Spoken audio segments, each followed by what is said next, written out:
Bum, bum, bum, bum, bum, bum, bum.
All right, welcome to Inside the Numbers with the People's Pundit. I'm your host, Rich Barris, the People's Pundit. If you like the videos, don't forget to smash the like button, like them, and share them far and wide. If you're on YouTube, mosey on over to Rumble. You're going to hear me say this every day. And go ahead and subscribe and like there as well, and vice versa. It's an enormous help for like a minute of your time. It absolutely does help with the algorithms and the advertisers. It's just a huge help. So please do that. The link to the public polling project is in the description. We have funneled out the old form. We'll just close the book on that and move on to the next one, which I labeled summer, even though this is the July 2024 poll. I labeled it summer because as we get closer, at least I'm hoping, as we get closer, interest in the public polling project will increase as we get closer to the election. That's what happened in 2020. I do totally understand, however, this is a different economy. Even after COVID, people were in a lot better shape than they are now, which is why it's so important to share it, share it, share it, share it. You know, put it everywhere. So you want a poll that you can trust. You want a poll where someone's transparent. You want a poll where all, he has to do is focus his energy on getting the most accurate result he thinks he can get. This is the one to do it, because otherwise you have crap like the Maris poll that just came out, which is an utter joke. Yes, we're all wrong. The New York Times is wrong. Fox News is wrong. CNN is wrong. Thank you very much, Laura. We're all wrong, but NPR and the Maris poll, which hasn't called an election correctly in over a decade, is right. If the Maris poll was an accurate poll, Mike DeWine would not be the governor of Ohio. If the Maris poll was an accurate poll, J.D. Vance would not be the senator from Ohio. And by the way, they both won very easily. If the Maris poll was correct, then Ron DeSantis would never have become the governor of Florida. Do you understand where I'm going with this, folks? I mean, it's kind of getting a little bit ridiculous, all right? You're going to see, and Locals has already seen, but you're going to see more than just the top line number today. We are going to dive into the crosstabs. I will expand them as much as possible so you can see. And by the way, we haven't had a show like this in a while where you actually see what I see, not the front-loaded project, but you actually see what I see on the back end, and you can see how the variables are defined, all of that, which is really cool. But you're also going to see how bad this situation really is for Democrats, because now that, and you see the reporting, now that the initial shock and the emotions have died down, really, let's call it what it is, right? The panic.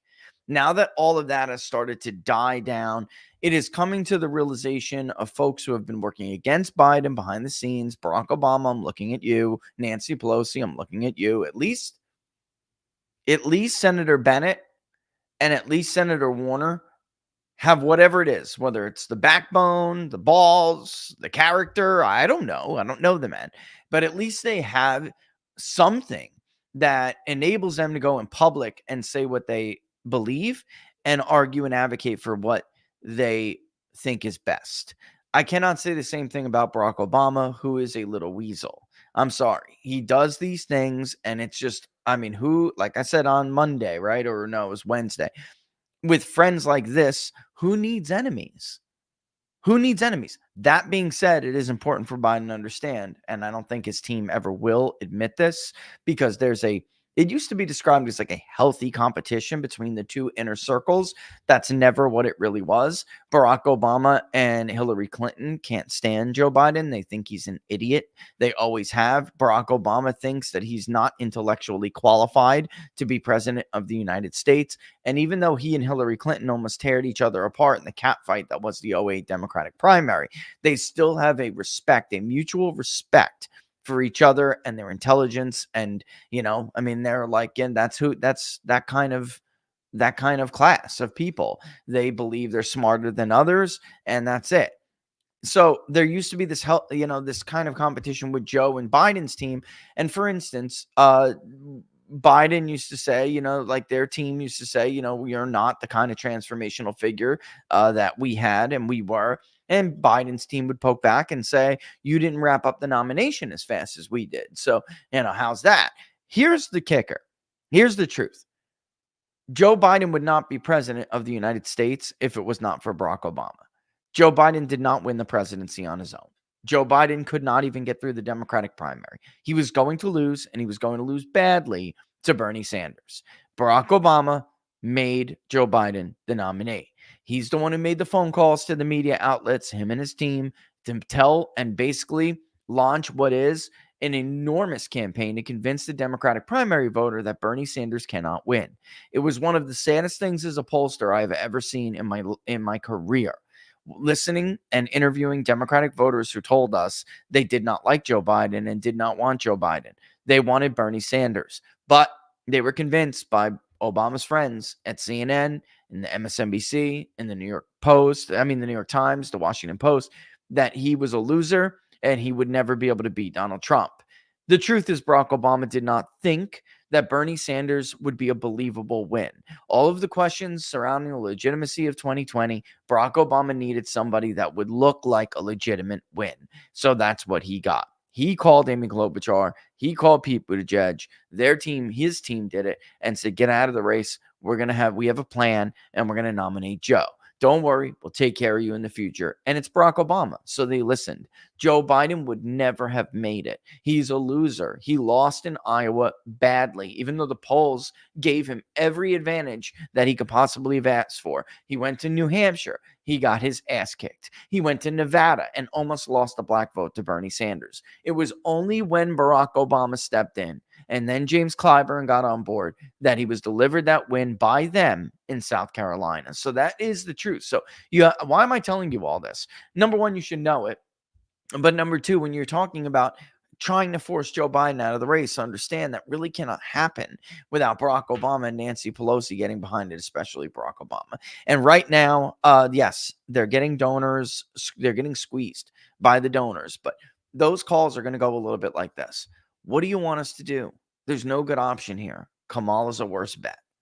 It is what it is. And this is what I would tell Democrats. And Jake Tapper, pretending like he's all of a sudden some kind of like white knight on a horse or something. Like, this guy has done everything that Milwaukee radio station did. Why, Jake? Because you're white and you live in New York. You can do whatever you want. But if a black radio station and their producer changes questions and gets questions directly from the candidate, which we have emails showing your team did. Like, what's the difference? You're a white liberal elitist who lives in New York, and they're like, what? The lowly black people who own just a small little radio station or work for just a small little radio station. What the hell is the difference, bro? Why do you get special privileges? And it doesn't matter. I mean, the bottom line is now they're all starting to realize you should have just been honest with everybody. Joe Biden did not develop dementia overnight. Joe Biden has clearly had dementia since at least when he walked back on the stage in 2020. Came out of that building in Wilmington, Delaware, completely confused. He couldn't walk on his own. It was outrageous. And I remember like it was yesterday. Laura, how are they going to hide this? And they did. Unbelievably. Jake Tapper knew Joe Biden was senile. George Clooney knew Joe Biden was senile. They lied to you, and now they're all in this position, and they don't know what to do. If you're a Democratic voter out there, I don't know how you're not absolutely furious, which I know many of you are, but I mean, like, all of you should be furious. You were played. They hoodwinked you. They used the hate that they have sowed in your heart for a single man who they scared the shit out of you with. They use that hate to cloud your reason. And now you're in a really bad spot because I don't know how you can fix what we just pulled. I'm not sure I've ever seen anything like this before. All right. With that said, let's get down to it. Show me.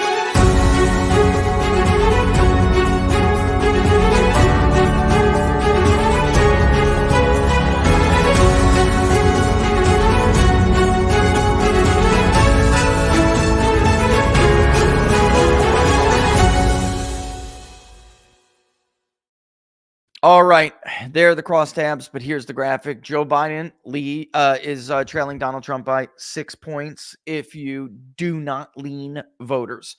All right, when you do, and by the way, let me read that out for you. That is 45.7% to a 40 flat. All right, this poll is weighted for gender, age, race and ethnicity, education, geography being the census divisions and regions, right? And did I say education? I did, but barely. This is a very lightweight, very lightweighting variable because everything was pretty damn representative. I was on War Room this morning with Matt Gaetz, and he actually picked something up in the poll immediately. I'm not really surprised. Matt's a smart guy. And what he saw was, yeah, Trump is doing better with women than he did in 2020, surely in 2020. And I think he's going to do better with women than he did in 2016, or he is now. But that's not really what's causing this thumping. The bottom for men, male support for Joe Biden, completely cratered. This is a question, I think, about human nature. Men are more conscientious of how age and father time, as David Axelrod points out, can really, really catch up to you. And can you still do the job of the presidency? For months and months, our polling looked a lot like Fox News, the Fox poll, minus that latest very clear outlier because there's no way Biden is leading in rural America, but somehow tied in urban America. That's insane. And then also you're going to see our top voting issues. They've been consistent for months and months and months. Protecting democracy is not at the top 3.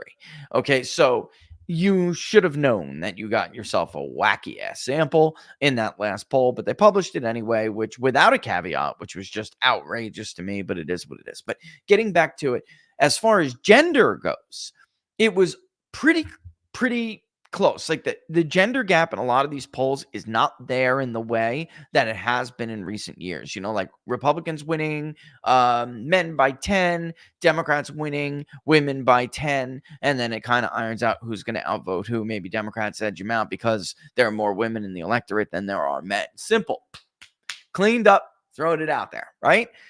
That's not the case, or has not been the case over the last year or so for us. And this month that changed, right? So you're going to see there's a lot of women who are undecided. And in that initial vote, actually Trump leads with women, but it's like it's tied. It's such a small amount, it doesn't matter. It's only when we lean voters that you can see Biden's advantage, or not advantage, but he does better with women. This is looking a lot like 1980, and it's looking a lot like the 2010 midterm, that kind of a margin where Republicans just thump with men, but basically fight women to a draw. And that is what Trump is doing this month against Joe Biden. All right. So let me get to the crosstabs just real quick. You can see the bottom is with leaners. Okay. So Trump leads by 6 without leaners. Biden has very clearly for months taken more leaners than Trump, meaning when you force undecideds to decide. All right. That's going to help Biden in the head-to-head standard, which is what this is. A standard head-to-head with no someone else choice. It's just either Trump, Biden, or undecided. And then if they are, we will lean them, and they must pick one of those 2 men or one of those 2 candidates. And then we also did do these someone else's. So the head-to-head generic alternative, meaning Trump, Biden, someone else. Not named, just a someone else, a generic someone else. Then we did the three-way generic, which is Trump, Biden, Kennedy, someone else. And then we did the full entire six-way ballot, which includes Trump, Biden, Kennedy, West, Stein, and the Libertarian candidate Oliver Chase. Okay, so all of that we'll get, and we're going to get to it in a second. The problem for Biden is in the standard head-to-head, and if third-party appetite drops, that'll help him. But as of right now, what it looks like to us is that after months of third-party appetite falling, and it is, some of those people who lean in the standard head-to-head for Joe Biden to get him to 47.9% will go somewhere else. They'll go to Jill Stein. They'll go to Cornel West. Hell, they'll go to Oliver Chase. And of course, some of them do go to Kennedy, but Biden's vote is not a Kennedy vote. And I really can't stress this enough. In some states it is, but it is a working class vote that Biden would get under any other circumstances, and he didn't. And speaking of which, we will get that variable for white working class locals to you soon. Actually, if we have time, I will show you how it is done live on the show. All right. We're basically going to take people who have a college degree, separate them from those who do not have a college degree. And then, of course, we will make what's called a multiple response variable. And we will take, for instance, all of the non-college, meaning they are secondary school or they have vocational school, they have a high school education, a GED, and then those who say they have some college. And we will take them all, they are non-college. And then those who have a degree or above, advanced degrees, etc., they are college graduates. And then we will only take white and we'll also make a non-white.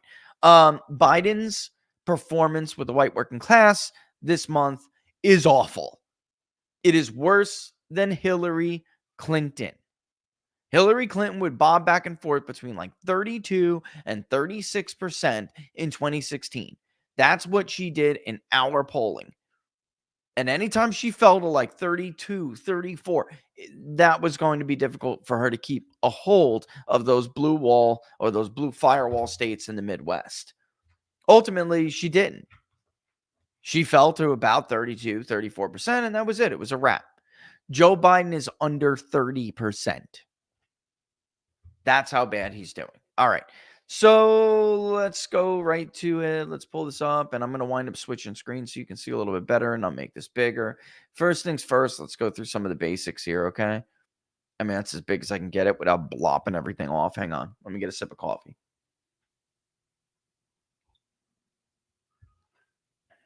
I think it's time to clean the coffee pot. All right. This is not totally unusual, but it is, or let me put it this way. If you watch Inside the Numbers, it is not unusual for men to be more certain to vote, to say they are more certain to vote than women. Women, a lot of them will say that they're likely to vote, and they will frame it as like, look, how the odds are greater than 50-50, and then those women will vote. But typically, we're not talking about a 10-point plus difference. That usually gives us an indication that, for instance, Wisconsin would be like a 50-50 state. In the recent past, actually, Wisconsin has had, 50-51% of the electorate actually be male. The same can be true of Michigan and other states. So anytime I see something like this pop out again outside of the norm, it gives me a pause and I look at it. Let's look over to race. I mean, age is what it is. The older you get, the far more likely you are to say that you're going to vote, you're certain to vote. Self-reported likelihood to vote is notoriously tricky. Let me put it that way. So everyone's likely voter model is a little bit different.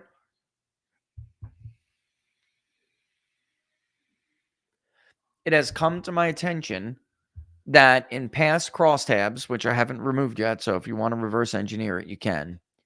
In past crosstabs, we gave away some of our little secret sauce because there is other variables that have been included in those crosstabs that make it very clear who we do decide is a likely voter and who is not. And yeah, let me just silence that for a second. And it is what it is. If people see that and can figure it out for themselves, you know what? Maybe good. Because other people are simply using self-reported screens are probably going to get themselves in trouble. However, this is why it's a little tricky, but we also do I don't wanna say it's notoriously inaccurate because you can get yourself in trouble if you just screen those people out because you don't believe them, right? So it really is a judgment call on the part of the pollster. It's up to them, and that's something you should know when you're reviewing polls. However, I have come to learn in the Trump era, there is when Trump is on the ballot and it's a general election for president, we've had 2 of them now, it is better to leave those people than it is to screen them out. If you screen them out, you could end up understating Donald Trump's support, not because of a shy vote, but because you made an assumption that is not going to be true. All right. So it can hurt you, however, if, for instance, it's like 2022. So in 18, we did not. We went back to a very traditional way of doing it, and our polls did very well. In 22, in several states, take Pennsylvania for instance, Oz did not drive that turnout up. People didn't show up who promised and said they were going to show up. So, sorry, my voice always gets hoarse. It is what it is. So that, ended up being, a narrow miss, but a miss nonetheless. Had we done more traditional model, then that wouldn't have happened. There were people in Nevada, another state, where they said they would come out, they'd vote for Adam Laxalt, and they did not. All right, let me just get rid of this thing because it's beeping in my ear and it's driving me nuts. All right, so you can see by age. Let's look by race real quick. Okay. So interestingly enough, again, after last month, we had an evening of the percentage of Hispanics who said they were certain to vote with black voters.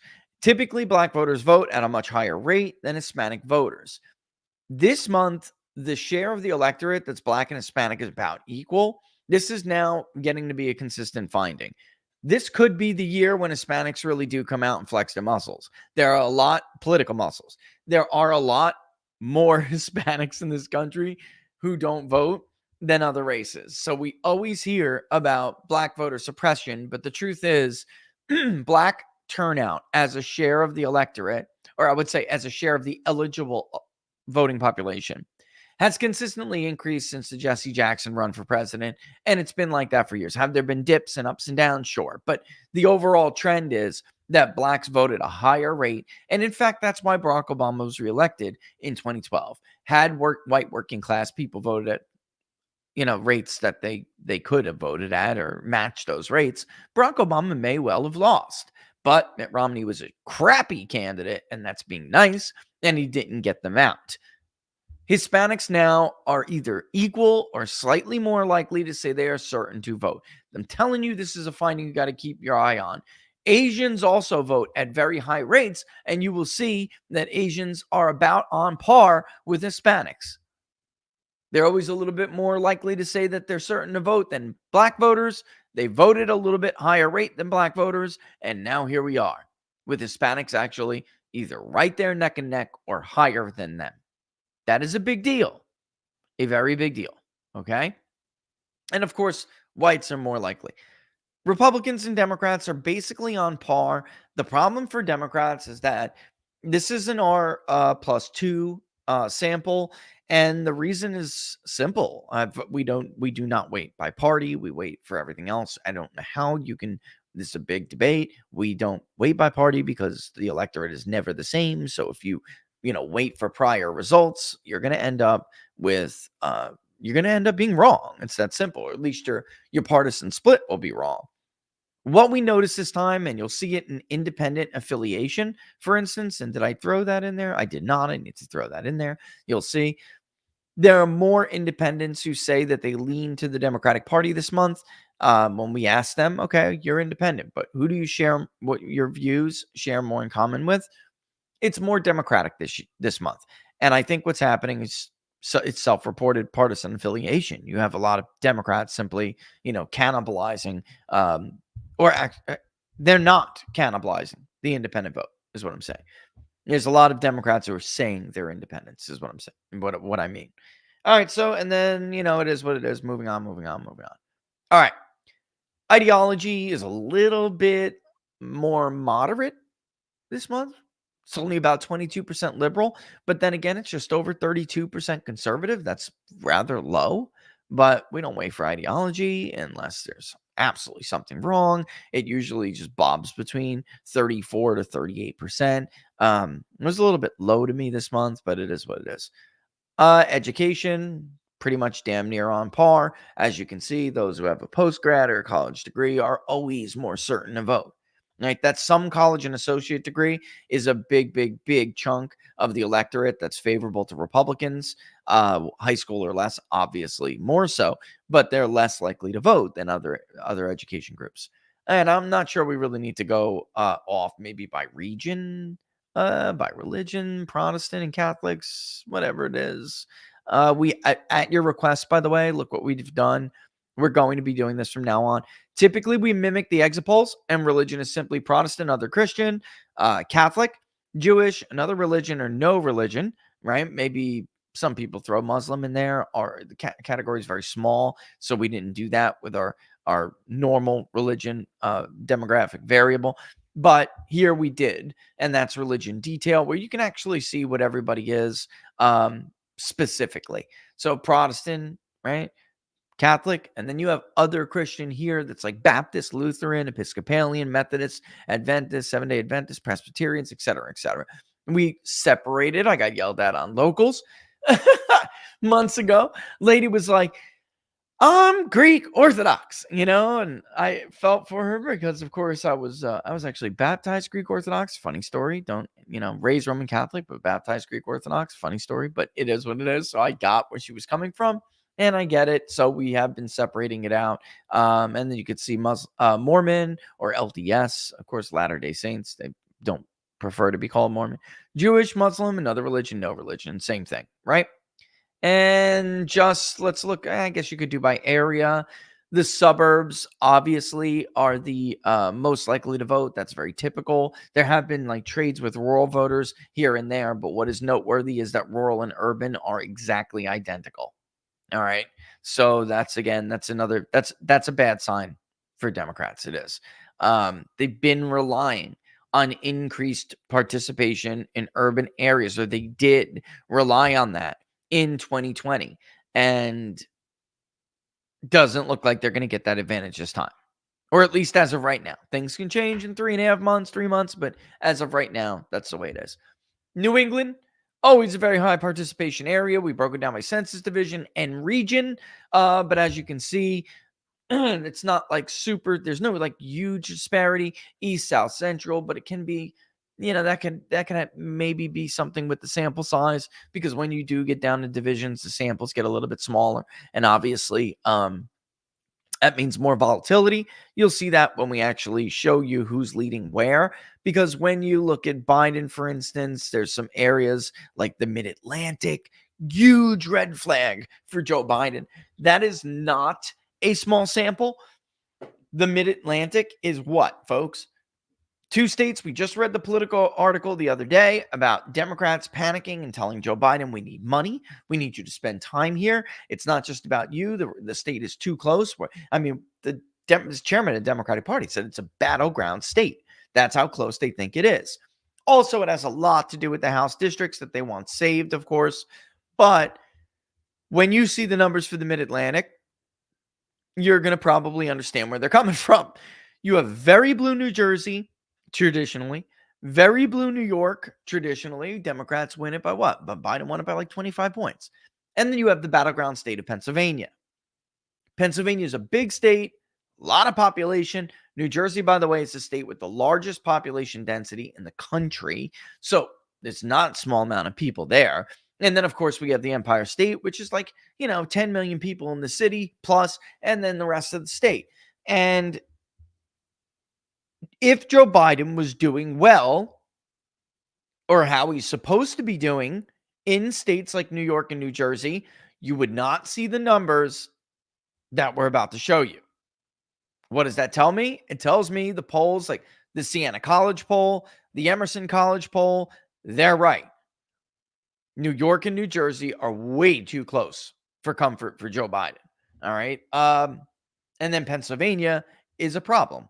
As of right now, he's going to lose Pennsylvania, and he's going to lose it kind of comfortably. I'm sorry. I mean, again, I'm like trying to stress that I'm not trying to sow complacency. I'm simply just trying to give you the inaccurate analysis of the state of this race. And if this election was held today, Donald Trump would win this election handily. Handily. Like, it would be over. There would be no waiting up for absentee ballots to come in. We would know what's out. And Trump would do better in those absentee ballots anyway than he did, let's say, in 2020. So it's not like we're going to have, yes, he's going to win the election day vote by the most, but we're not going to have these huge disparities. And we would know what the margins are, and we would know how many absentee ballots are out. We would probably by 11:30 midnight know that it's too much to overcome with, traditional margins that Democrats get with mail-in votes. So here's the Northeast, always a very high participation area. The West also is too. This is a little bit shocking to me that South was the least, but it is what it is. I mean, the Northeast can be anywhere between like 17 to 22%, or no, that's too high now. 17 to 20%. It's usually around 18% in our poll ballpark.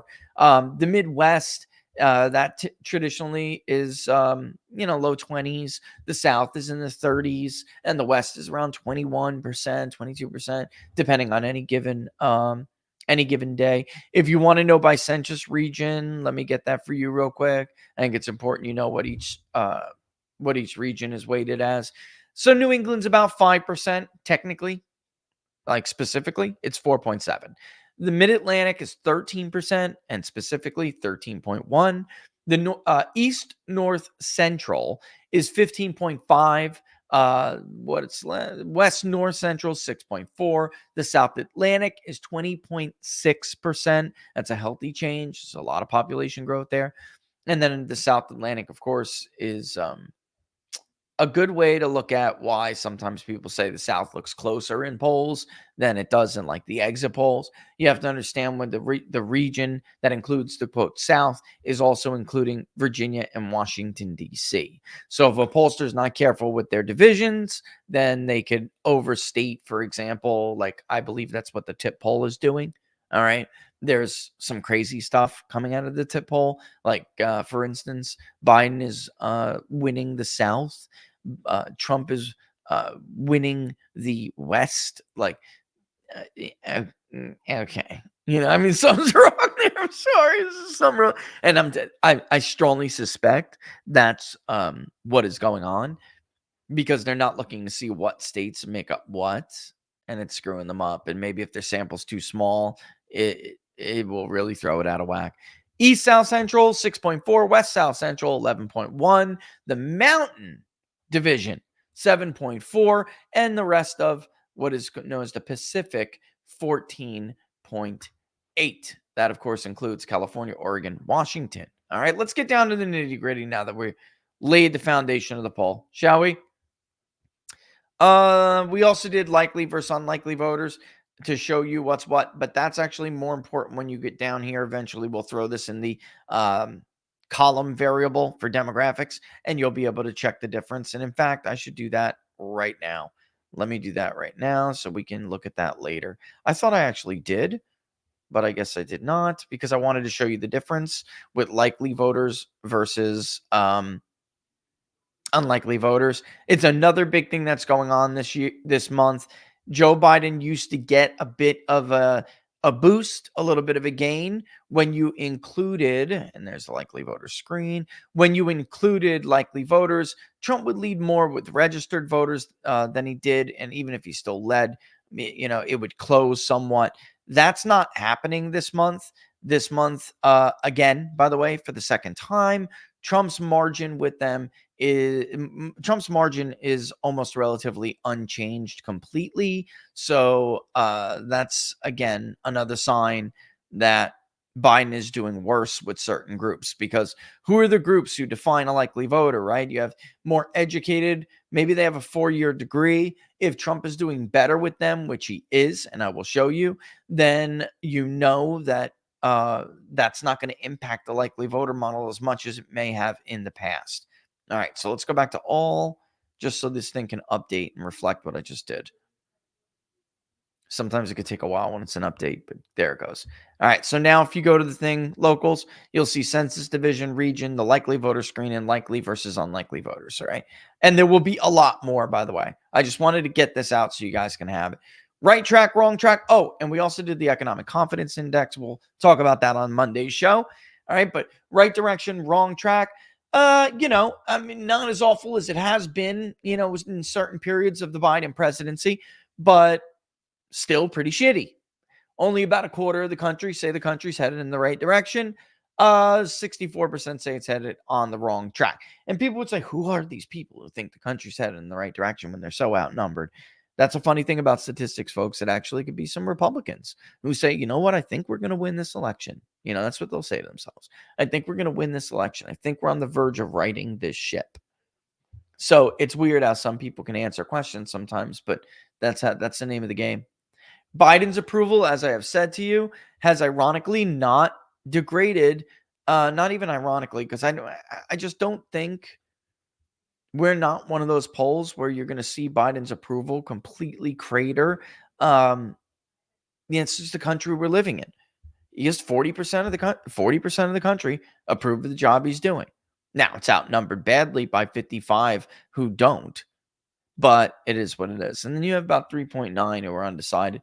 That is different with likely voters slightly, right? So if you want to see how it's broken down by that real quick. And again, you guys can get this and go and look through it yourselves in more detail. There's only a couple of things I want to show here. But in the past, I would say maybe a year or so, Biden has done better with likely voters than he has with the overall electorate. And that's still the same. That's still the case here. He does better with certain to vote, people who are certain to vote, but the likely is not great. All right. So that actually is below 30. And then other people, the greater part of the country, folks, right? Like not the people who vote all the time. And let me move this chair because I have to stand when I'm talking polls. All right, now it's out of the way. I feel free. Got to move around. Motion creates motion, circulation. As you can see, like the rest of the country can't stand him. Look at those who are unlikely to vote. And this is huge, huge opportunity for Republicans. 30%, if you're lucky, it's really like 39. And then you have a 60% disapproval rating. If you could get those people in the electorate, he's creamed. Those who are certain not to vote and later get screened out of the results, these people are, I don't want to say, they're the least, and Rush Limbaugh used to say low information voter, right? But they're really not even, because you can't even call them a voter. Like 3 out of 10 of them, folks, are undecided about Joe Biden. Look at everyone else. I mean, we're at a point in the Biden presidency where almost everybody has an opinion of Joe Biden, right? We also did his approval with the economy. We did his approval on immigration and border security. We did his approval on inflation and cost of living. We'll obviously get you all of that. Immigration and inflation are abysmal. They're his worst approval ratings.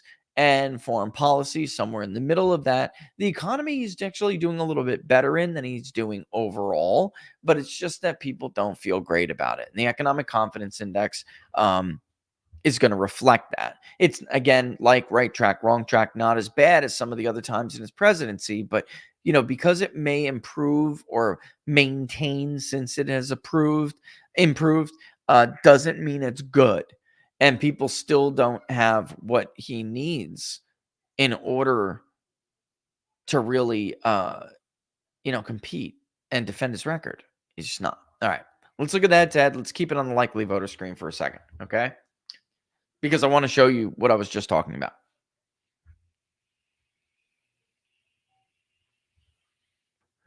Oh, looks like you rounded on the graphic, but you didn't. You rounded for Biden, but not for Trump.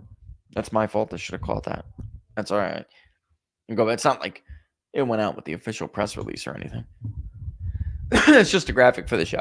And what I'm talking about is that Biden's was rounded to 40, and that's technically not what it is. We always give specific percentages. Overall, with everyone, you can see that number there. Look at certain to vote, though.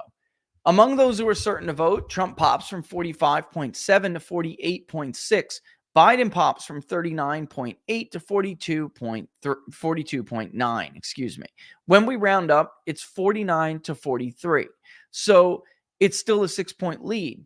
That's different. And now this is this, second or third month in a row? I'd have to go back and check the tape here. But for most of the year, for the year, and even going back during the midterms, Biden would do better among those who were more likely to vote. Among likely voters, he would close the gap. Whether it was enough that month or not is a different story, but it used to be that he would close the gap.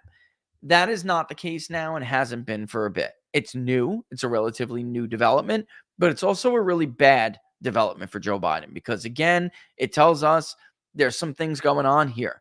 Maybe his lead with seniors that everyone keeps finding is no longer there, right? And by the way, that's something we really need to look at by age. It's important because we have to compare it to the generic ballot. So that's something we cannot miss out on doing today. Then you have likely to vote, which is always a little bit less, right? They're always more undecided. And then unlikely, et cetera, right? This is why some of these people, they won't vote. They'll get screened out. It's obviously a very small percentage of the population. But the main takeaway is that Biden is not doing any better when you do that. All right. Now, when you lean, you can see obviously when you lean, it's not great. I mean, it actually is a little bit worse. Marginal, but it's worse. Trump pops from 52.1% with total people leaned to 52.3. This is not normal. Trump, even in polls where we were right and others were wrong, and he did better than people expected, never got anywhere near this share of the vote. And certainly not among those who said they were certain to vote. 52.3%. If we had a tighter voter screen, Trump would be leading Biden by 53 to 40. Well, really 52.5, 53. And then you obviously have to lean Biden up, so rounding doesn't equal 100 here. But this is not what is typical for his polling support. So it's not just that Biden has collapsed here, and you're going to see that when we look at third-party races, because some of Biden's voters will go to those third-party candidates. It's more than that. People are going to vote for Donald Trump for the first time here. Unless something changes. Again, unless something changes. These are additions to the Trump coalition. Who are these people? There are some white voters with a college degree, and you'll see that in a second. There are certainly new minorities. And with Hispanics, honestly, that's really what it comes down to. Let's go back to the standard for a second.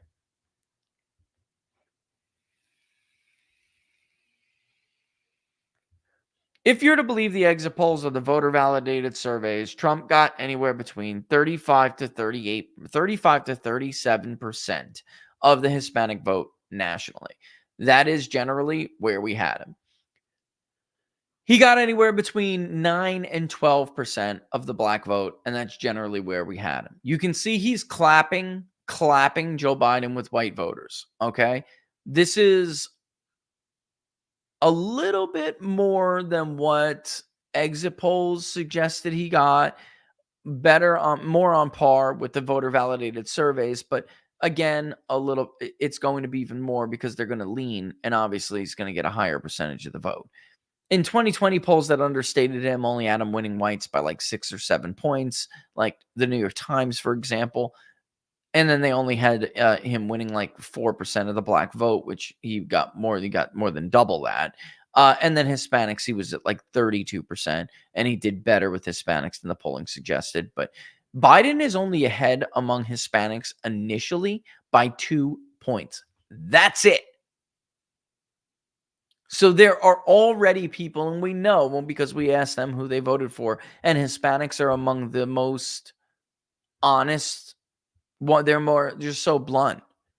Like, they're the more likely than any other race to say they voted for somebody before and now are going to vote for somebody else. And that works both ways. So there are very few of them, but we did talk to some Hispanics, very few, who's less than 2% actually, who said they voted for Trump and now will vote for Biden. We spoke to a lot of Hispanics who said they voted for Biden, but now they're going to vote for Donald Trump. And that is going to put Trump in the mid 40s with Hispanics, mid to high 40s. And that is an absolute disaster for Joe Biden. That's why states like New Mexico could be a lot closer than people anticipate. That's why Andy Biggs really could just go on TV right now and say that they do think Trump is up by nearly 10 points in Arizona. Now, do I think he will win Arizona by 10 points? At this point, I don't know, man. I was thinking more like 3-5, but I don't know. Nevada, even the decision desk has now taken away Joe Biden's advantage in the state of Nevada. Trump has been leading, but Nevada is a great example where support among Hispanics for Republican candidates, especially senatorial and presidential, has historically been overstated. But it's also a state where a shift like this could mean the whole ball game. And I think it was 52% likelihood that Biden would win Nevada. That is now down, and it's a coin toss in the decision desk's model. 50-50. And actually, it's the only battleground state that is 50-50, or traditional battleground state. All right. Let's look by party. So Trump is winning a little bit more of the crossover vote. Trump is getting more of his base than Biden is, and he's winning independents by about 7 points without leaning. When you do lean, we can take that real quick. Trump gets a little bit more of the Democratic vote than Biden gets of the Republican vote. Trump is a little bit more consolidated than Biden, but there it is with that independent number, that when you totally push independents, who are you going to vote for? It ends up being a majority for Trump. So that's an issue. I do think probably what's going to happen here is they'll win about even amount of each other's party. Maybe Trump takes a little bit more of the Democratic vote, a hair. I would not expect it to be a whole lot. Samples, obviously, 114 people. That means there's a larger sampling error for the subgroup. Biden can only win 5% of Republicans, or 6%, and maybe Trump ends up getting 10% of the Democratic vote, ballpark. These people will no longer identify when they talk to an exit pollster as an independent. There's a whole lot of Democrats in here, folks, that are identifying as independents, and you'll see that in the independent identification. All right, so it is what it is. There's huge difference here with moderate voters. That's when you lean. Moderate voters are Democratic voting group. All right, Republicans have to win conservative voters by a pretty decent margin. Maybe they want to peel some liberals away. This is what it looked like to me in 2016. There were liberals who were saying in the teens they were going to vote for Trump. There was, maybe 10% of conservatives who said they were going to vote for Clinton. And then moderate voters got really close, like single digit close. And the exit polls show something obviously a little bit different, but this is what when I went back and looked, this is what our polling looked like in 2016. Very close, only obviously a bigger advantage for Donald Trump this time around. And then when you lean them, obviously, you just saw that it doesn't really change all that much. It's still only Biden by a little bit. All right. By education, Biden is now at this high school or less. This isn't the white working class. This is all working class. And Biden is at 32%. That's it. So when it's white working, separated from the rest, this is what Rui Teixeira has been so alarmed about. And he's writing on, I think what's called the Liberal Patriot or something in Substack. It's a good Substack. It is. You should, I don't know if you should subscribe to it. That's up to you, but you should definitely check it out from time to time. He's the author, he's a co-author. John Judas is the other one, of The Emerging Democratic Majority. Democrats listen to these guys. And this is what makes him most concerned. Biden is not only underperforming and doing very poorly with those who who are white and don't have a college degree. He's doing poorly among those who even are not white and have a college degree. And don't have a college degree, excuse me. Trump is doing better with those who do. When they lean, they go to Biden. So Biden is very close to even. And then Biden obviously wins post-grad. But it looks more like 2022 nationally. In other words, Trump is not getting blown out 65-35 among those who have a postgraduate degree anymore. That's not happening anymore. And in fact, that wasn't really the case in 2016. Obviously, Hillary Clinton won them, but she did not win them by the margin that Biden won them by in 2020. What we're seeing is they're reverting back now. And I'd like to tell you that, by the way, post-grads are about 16% of the electorate or something like that in this poll. Let me check. They are 15. Actually, that's identical when you look at the decimal. It's identical to the AP VoteCast voter analysis from 2020. That's actually strange, but it is. It's only 26% white working class.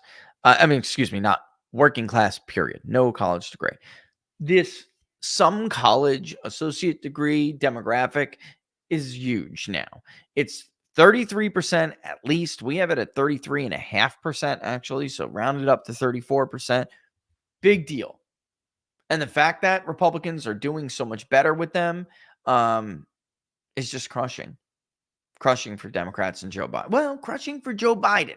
Because wait until you see the difference with not only education, but age and race when we pull up the generic ballot. And actually, let's look at age real quick. Okay? Let's look at age detail. It's more important.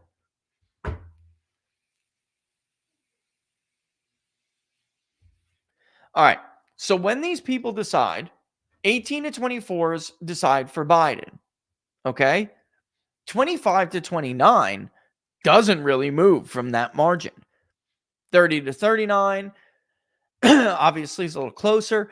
40 to 49 starts to widen out for Donald Trump. It's one of his best age groups. And then interestingly enough, we keep hearing that Biden is doing better with seniors, and in some polls, he's even leading with seniors. And by the way, in some polls, he did lead with seniors, even though he lost them in 2020. The New York Times poll is a great example of that. I think they had Biden up with seniors by 6 points. He wound up losing them. All right. We split it up in the age detail because we want to know the difference between seniors and super seniors.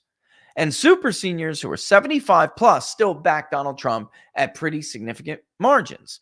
The problem for Trump is that they are smaller than the 65 to 74. And that 50 to 64, which used to be a Democratic group, it used to be 50 to 64, are aging. And they're aging into the 65 to 74 group, and Biden is doing better with them. All right, so when you lean all of that, looks a lot like the NBC News poll, actually, where Trump is about even with voters who are under 30. He's actually edging Biden a little bit. Not as much as the NBC News poll, but he's still edging him. Biden takes the 30 to 39. It doesn't change all that much. 40 to 49 becomes a huge beneficial category for Trump. This is prime working age, right? You're going to be in retirement within the next decade, some of them anyway. Not all of them, but some of them. They have to work the rest of these prime years before they can't work anymore. So it makes sense to me that Trump is leading among this group more than anything else, especially with what's happened and the events that have happened. And plus the culture of this age group. This is my age group. And the culture of this age group, Barnes and I did a huge dive on this on one of the What Are the Odds episodes. I think it was 3 episodes back. And it was a follow-up to one that we did. God, I think it was the beginning of the Republican primary. No votes had been cast, but we had talked about, and Barnes laid it out beautifully. What did these people grow up with? The big lie of 9/11, WMDs, the Great Recession, right? This cultural shift. Let's falsely accuse men of rape, right? All of this stuff. I mean, he really laid it out from the cultural angle perfectly. And these are now among the most skeptical people in the electorate. They just don't believe anything authorities tell them anymore. They think they're totally full of crap. The system is rigged, and they've seen every modern day lie come to fruition. And they've been hurt greatly by the policies of people who want to move in a more globalist direction than those who advocate for what Trump is now labeled America First. But this is not a shocker. These people voted.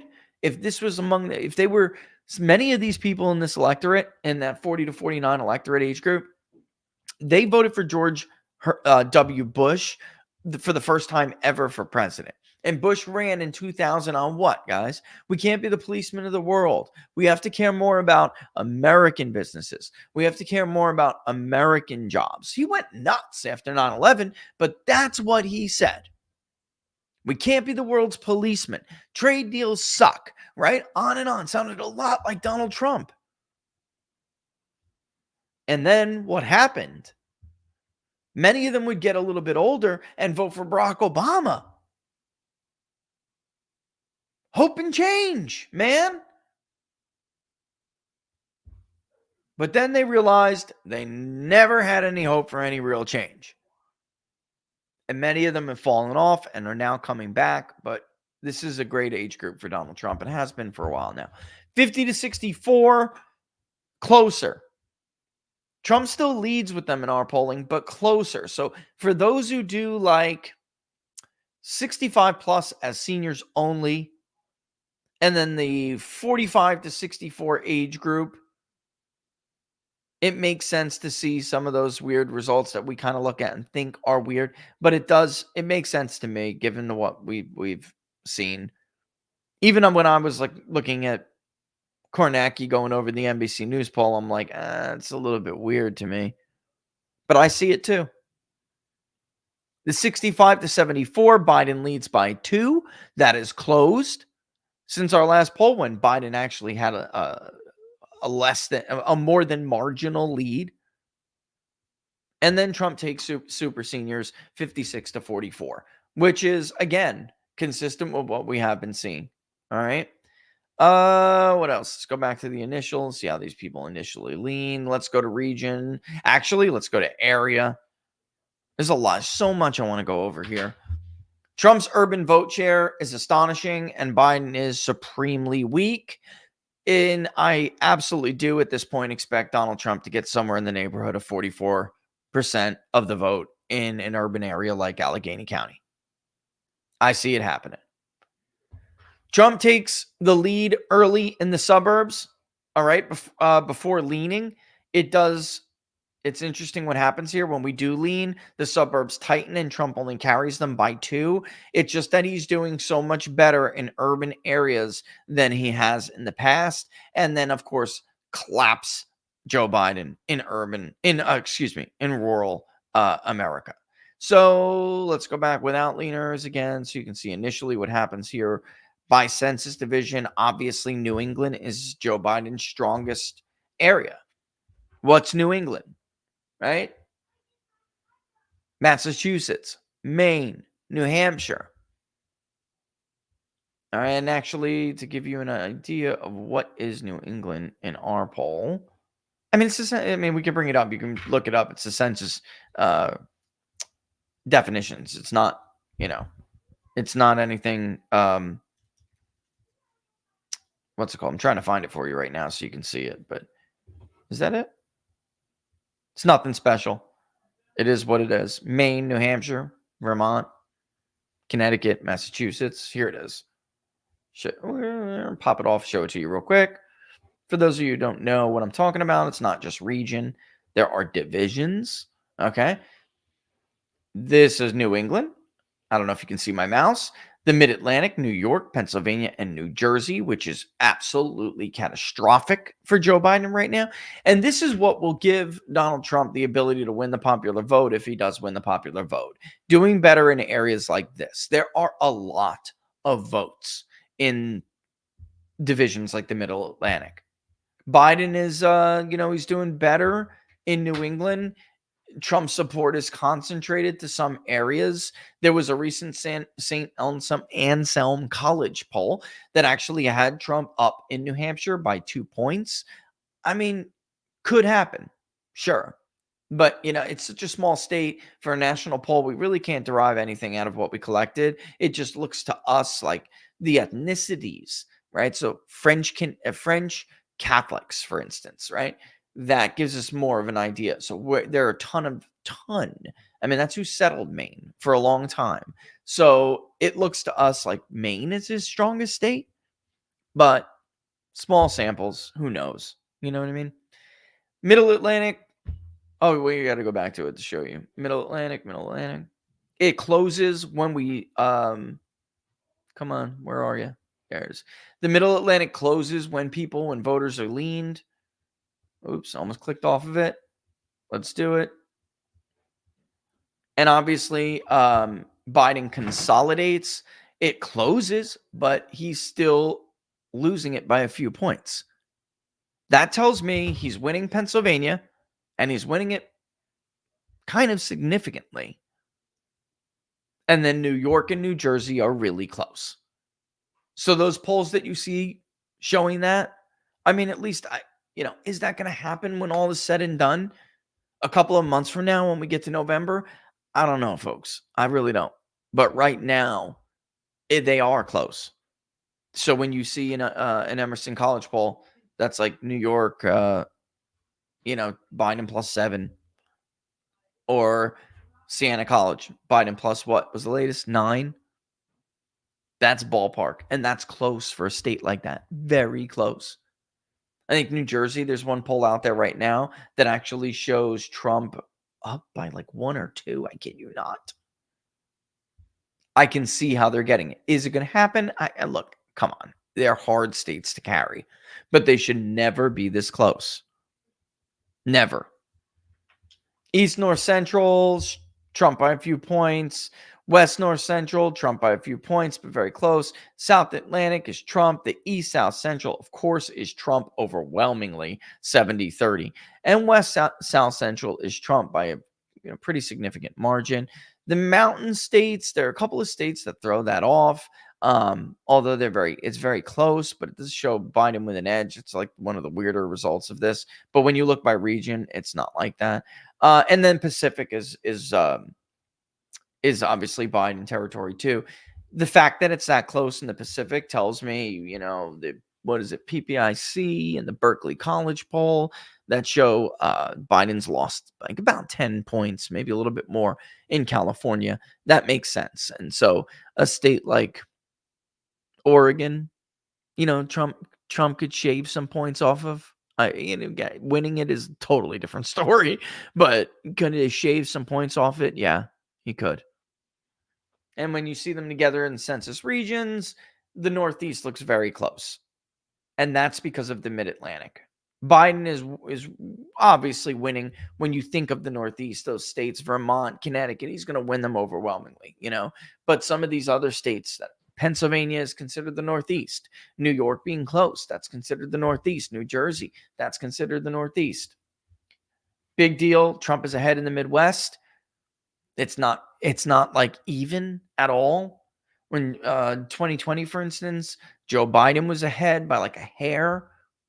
In the South, obviously Trump is ahead, and it's robust. And that tells me like Georgia is, goodbye. And the West is Biden's, obviously. What else? Let's pop away from the presidency for a second, all right? Because it's already 107. Let's look at everything and look at the generic ballot. This is a scandal. This is an effing scandal, folks. I'm sorry. It is. You've got to be kidding me. You have got to be kidding me. A 1-point lead when Trump is clapping Biden as hard as he's clapping him?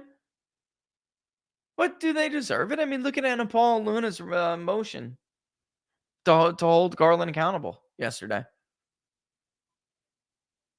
You got Republican staffers on Capitol Hill lying to their representatives about what's in a draft like that, what the impact would be.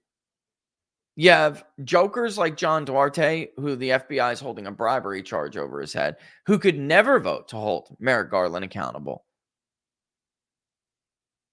Like, I'm not sure they deserve anything more than a 1-point lead in the low 40s. I'm not surprised. But luckily for them, if they want some comfort, there simply is no way that Donald Trump is going to win this election. If he wins it by the margins it appears he's going to win it by, at least if it was today. Dukakis only started to lose his lead now, by the way.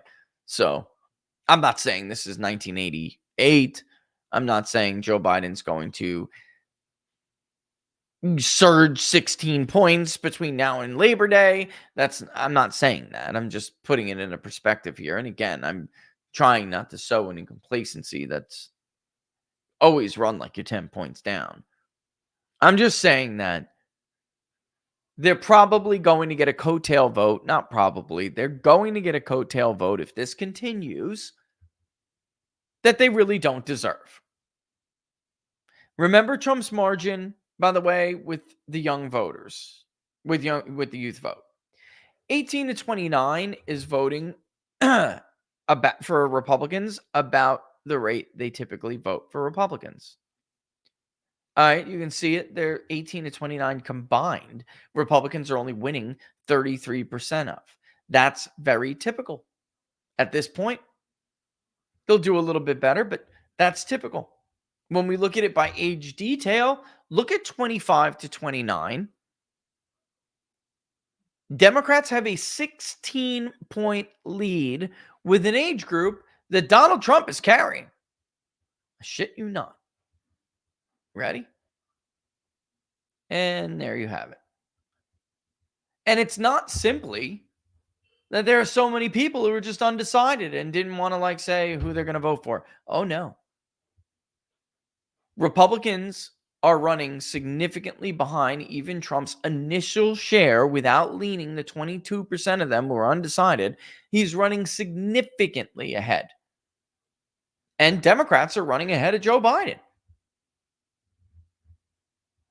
This will be one of the areas where there may not be as much of a coattail effect as there will be in some other demographics, because I just don't think Republicans have earned their trust yet.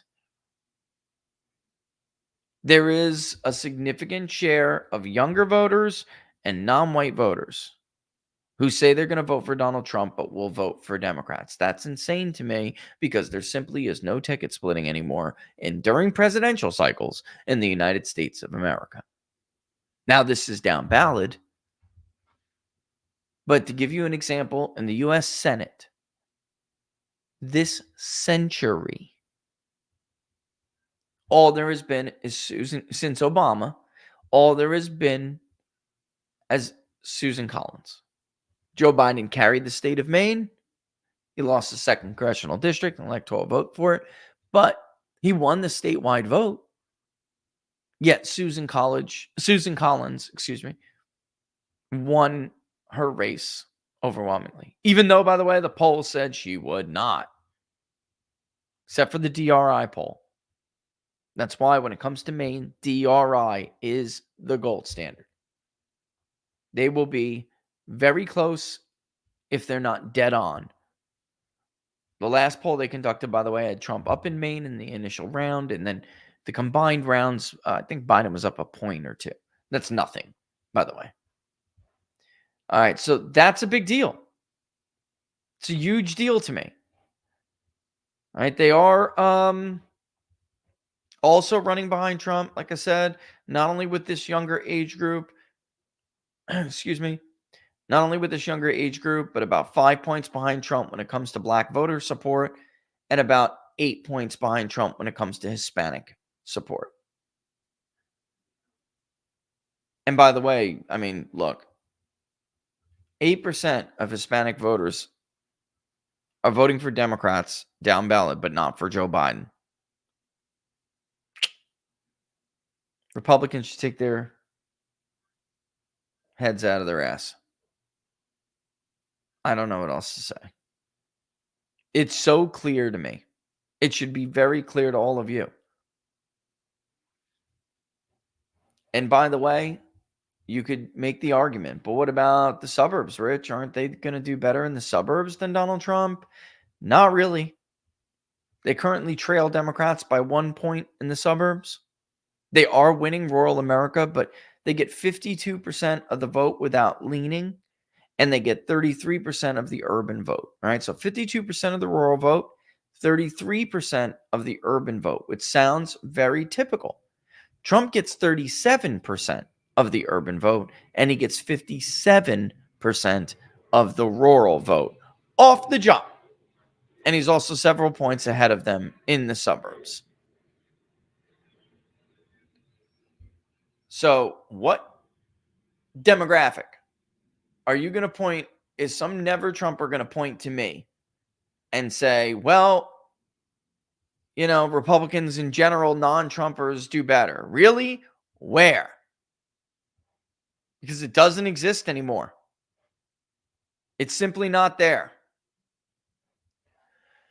And it hasn't been for months. For months. And even when they can keep up and stay on par with Trump, their problem is they don't drive the turnout that he drives. So I know it's a midterm, but like they didn't do horrible with white working class voters at all. They did really well. They did a Trump-like margin.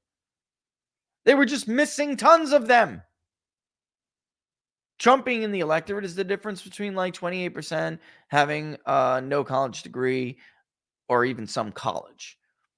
And then when Republicans are on the ballot alone, it's like 19. Not good enough. Got to drive it to at least a quarter, if not more. All right, we're going to take a quick break. When we come back, we'll go through our reads. Wow, 1:15. Got to drink some water, drink some coffee. You know the drill. You're watching Inside the Numbers with the People's Pundit. Don't forget to like the videos if you like them. Share them far and wide. And of course, the best place to follow us is right there. peoplespundit.locals.com.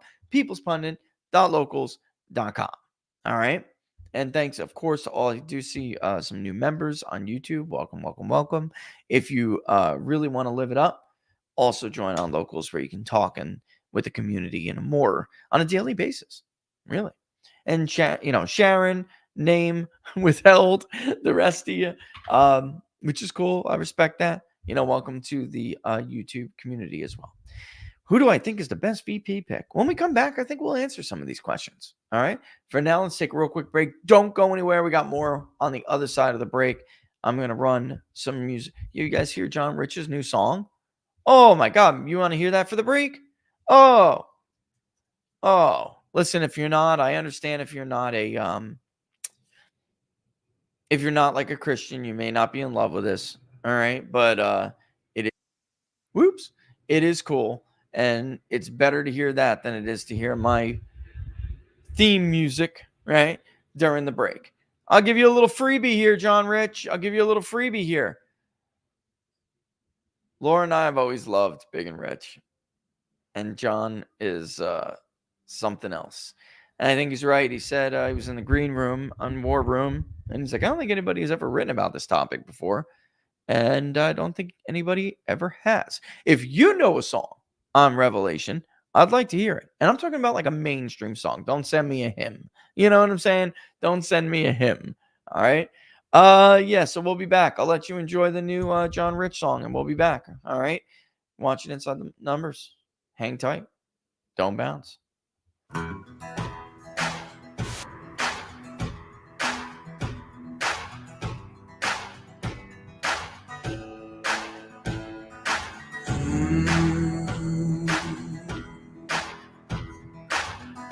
Dancing in the flames, the people cursed his name, bowed at the altar of the father of lies. But there's a number to their days and all their evil ways. The Lord's gonna turn away from all their cries. Oh, revelation, I can feel it coming like a dark train running. Oh, get ready, 'cause the King is coming. The King is coming back Earth again. smells so good, Laura. Oh my God. Brimstone upon their heads, millstones around their necks. They'll feel the shaking when the trumpet sounds. And no matter where they hide, there'll be nowhere to run when Jesus puts his mighty foot on the ground. Oh, revelation, I can feel it coming like a dark train running. Oh,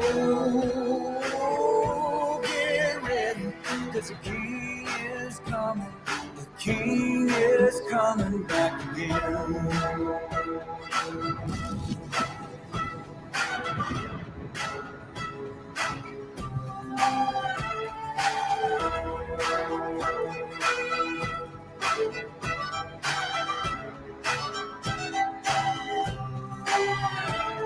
When judgment comes like a lightning flash, their voice will wail and their teeth will gnash.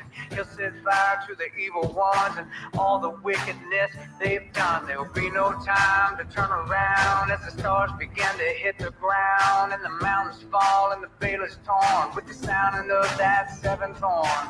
Oh, revelation, I can feel it coming like a dark train running. Oh, get ready, 'cause the King is coming. The King is coming. Oh, revelation, I can feel it coming like a dark train running. Oh, get ready, 'cause the King is coming. The King is coming back again.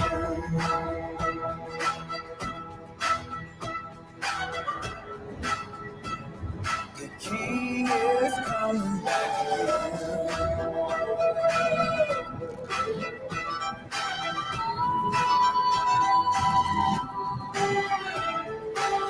So wrote the prophet John before his days were done. The King is coming and it won't be long.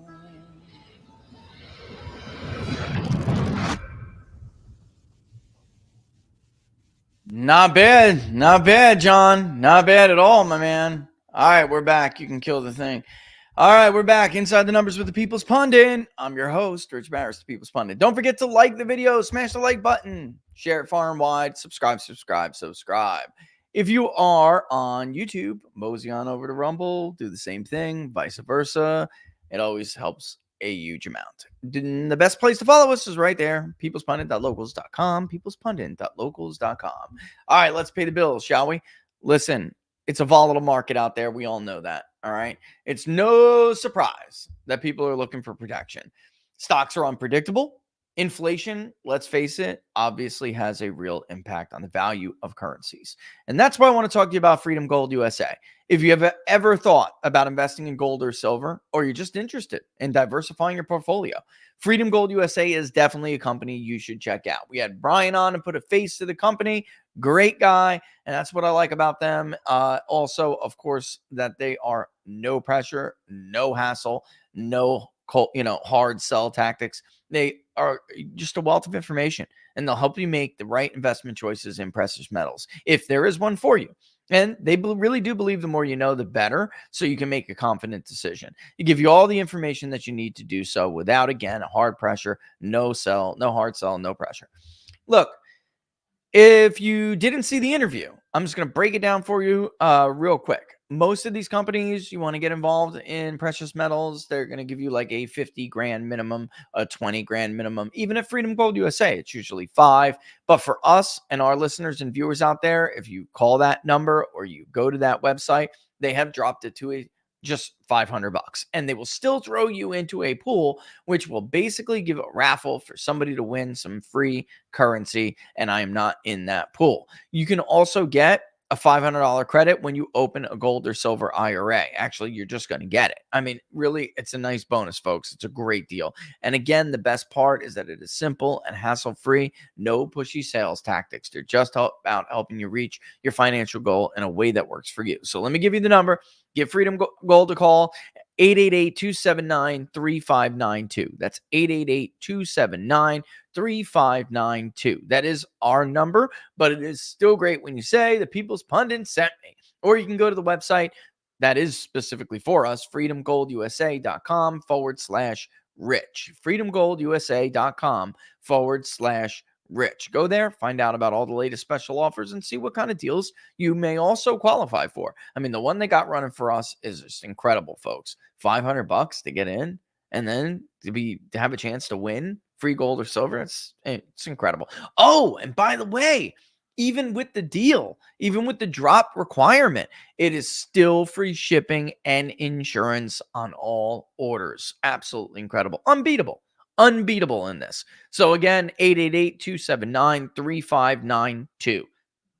888-279-3592 or freedomgoldusa.com/rich. freedomgoldusa.com/rich. I mean, you just, like I said, that's unbeatable. I mean, that's not, you're not going to find that matched anywhere else. All right. Let's see. I think I want to talk about most important issues, but I like some of the questions I'm seeing. So give me a second and let's take some of these.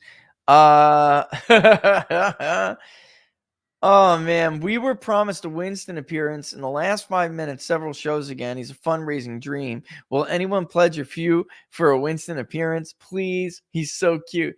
Let's get him. Hold on. Let's get him. Winston! I need Winston. Come here, boy. Come here, Winston. Come to Daddy. Everybody wants to see you. Can you come here? Can you come here and show everybody how big you got? Wow. Show everybody how big Winston got. He's still a beautiful little puppy, but boy, he got big, didn't he? There he is. Say hi, Winston. Oh, you smell so good, too. You smell so good. I guess Bree just gave you a bath. Did she just give you a little bath? Did you just have a little bath? You get your peanut butter biscuit treat? Oh. That's my dog, Winston. Isn't he awesome? He's a mini Aussie Shepherd. I think he's done growing. This is about it. Males are a little bit bigger than the females. Maybe 5 pounds or so. But I think that's it. We'll take that down. There we go. Oh, he's licking my ear. He loves licking ears. What can you tell him? What can you tell you? You're an ear-licking fool. Thanks, buddy. Go get a treat from Mommy. I have to tell him to open the door. He's probably going to yip and yap. Yeah, you want to go out? Okay, hold on. You knocking on the door? You're such a smart boy. Go ahead, buddy. Thank you. Thank you for the appearance, Winston. Thank you for your appearance. He's like knocking on the door. He's such a smart dog. It's incredible. He rings the bell when he's got to get out. I'll be in my office, and if he's thirsty or hungry, he'll push the bowl in the office. He's so smart. I mean, he's such a smart dog. Really cool. Let's see what else we got here. How hard do you think? Ooh, here we go. That's a good question. Hey, Rich, how hard do you think Obama is trying to get Joe Biden off the ticket? Because it's clear he gave the okay to the media after the debate to try to backstab and get rid of the monster he created. This is the funniest thing about it, isn't it? Everything Obama has to complain about, he has himself to blame for. Why did he just not interfere with first of all, the guy can't help himself. He cracks open Crossfire Hurricane to interfere with 2016. He gets 51 intelligence officials to lie about the Hunter Biden laptop. That's another lie. He gets the media to dupe the Democratic voter into thinking that Bernie Sanders can't be competitive. Here's the truth. Here's what I really think, and I'm going to be honest with you. In more ways than one, 2020 was rigged. I don't care what anybody tells you. The 51 intelligence officers alone was a rig, right? Wasn't it? It's a lie. The stripping of the second presidential debate, which is the traditional foreign policy debate, that's a strong debate historically for the incumbent president.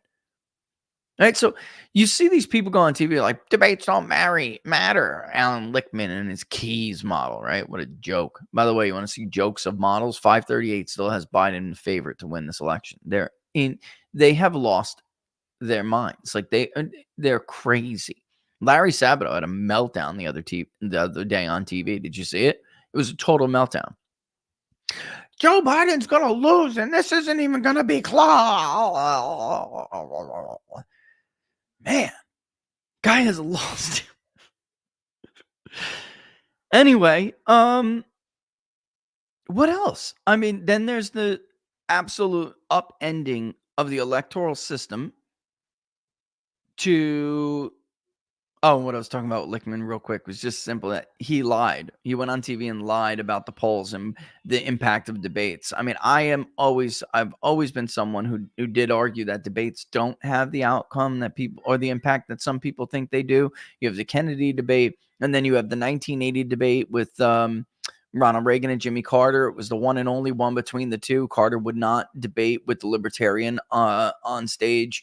So Reagan debated a libertarian separately and, didn't do that well in that debate. But the 80 debate is one that is widely regarded as a debate that did have an impact, although I would argue that groundswell was already happening. It was just that Reagan went in front of the camera, in front of everyone, and he met the presidential bar. And then everyone in my business knows what that means. You have to convince the American public that you are competent and trustworthy enough. You meet the bar to be president, and you got to put their fears at rest because, of course, it's such an important job. Reagan did that during that debate, but I really think it was already in the works already. Right. So Allen goes on there and cites all this polling, and he's like cherry picking the shit out of the polls. Like, this person lost this debate. Yeah, George W. Bush lost the debate against John Kerry. And then guess what? There was a second presidential debate and a third. And he wiped the floor with John Kerry in the second presidential debate. He wiped the floor with him because John Kerry was, first of all, he's got his own problems when it comes to foreign policy with his own history. I've been told absolutely outrageous stories by now late SEALs, but they've written books about it. I mean, we all know how John Kerry behaved and conducted himself in Vietnam. But it was more than that. He was an idiot when it came to terrorism. Like, there was a better way to handle George Bush's foreign policy, and he didn't do it. He just looked like he was being an unpatriotic, liberal Massachusetts schmuck and an elitist, and it didn't come across well. But they rigged by stealing the second debate away from Donald Trump. Joe Biden has been wrong about every foreign policy decision going back more than 4 decades. His own Secretary of Defense said that he was wrong about every decision. He told Barack Obama not to give the green light to go get Osama bin Laden. He criticized Donald Trump for killing Qasem Soleimani, the general and heads of the Quds force in Iran, responsible for thousands of our soldiers being maimed by IUDs. Like, unbelievable. Everything this guy ever supported is wrong. And they rigged that debate and they robbed Donald Trump of that advantage, and they knew what they were doing when they did it. And then, of course, you have upending the entire electoral process with vote by mail in states that weren't even set up to do vote by mail. Folks, Pennsylvania never had early voting. Very, very few absentee ballots were ever counted before 2020 in the state of Pennsylvania. Military servicemen, that's it. I mean, very, very limited. Wisconsin, indefinitely confined status is not used like that. There's like 1,500 votes a cycle citing indefinitely confined. 2020, there were almost 200,000. I can go on and on. These states were not prepared to do what they did in 2020. And I really think that was all obviously a rigged job. And Barack Obama is not a dumb guy. There's no way the country was going to believe that. Bernie Sanders wins like that. Like, there's no way. He's a socialist, and nobody would have bought it. Nobody would have bought it. The media and all of their chiming about there's no widespread evidence of fraud. Yeah, federal indictments isn't evidence. Thousands of affidavits aren't evidence. Like, bro, fungal, you know? And this is so ridiculous. And I think that Barack Obama knew he wouldn't be able to get away with it with Bernie Sanders. So, I mean, everything he's done, he did himself, and he has nobody to blame but himself. All they had to do was to leave the democratic process alone. They don't know how to do that.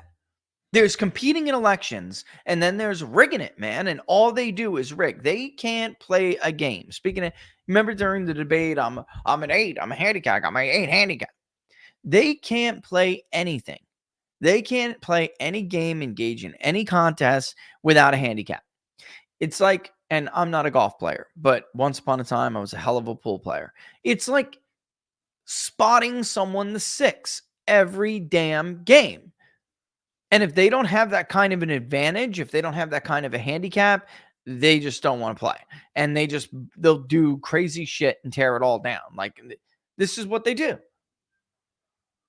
Unbelievable. They've been doing it since, well, even before Nixon.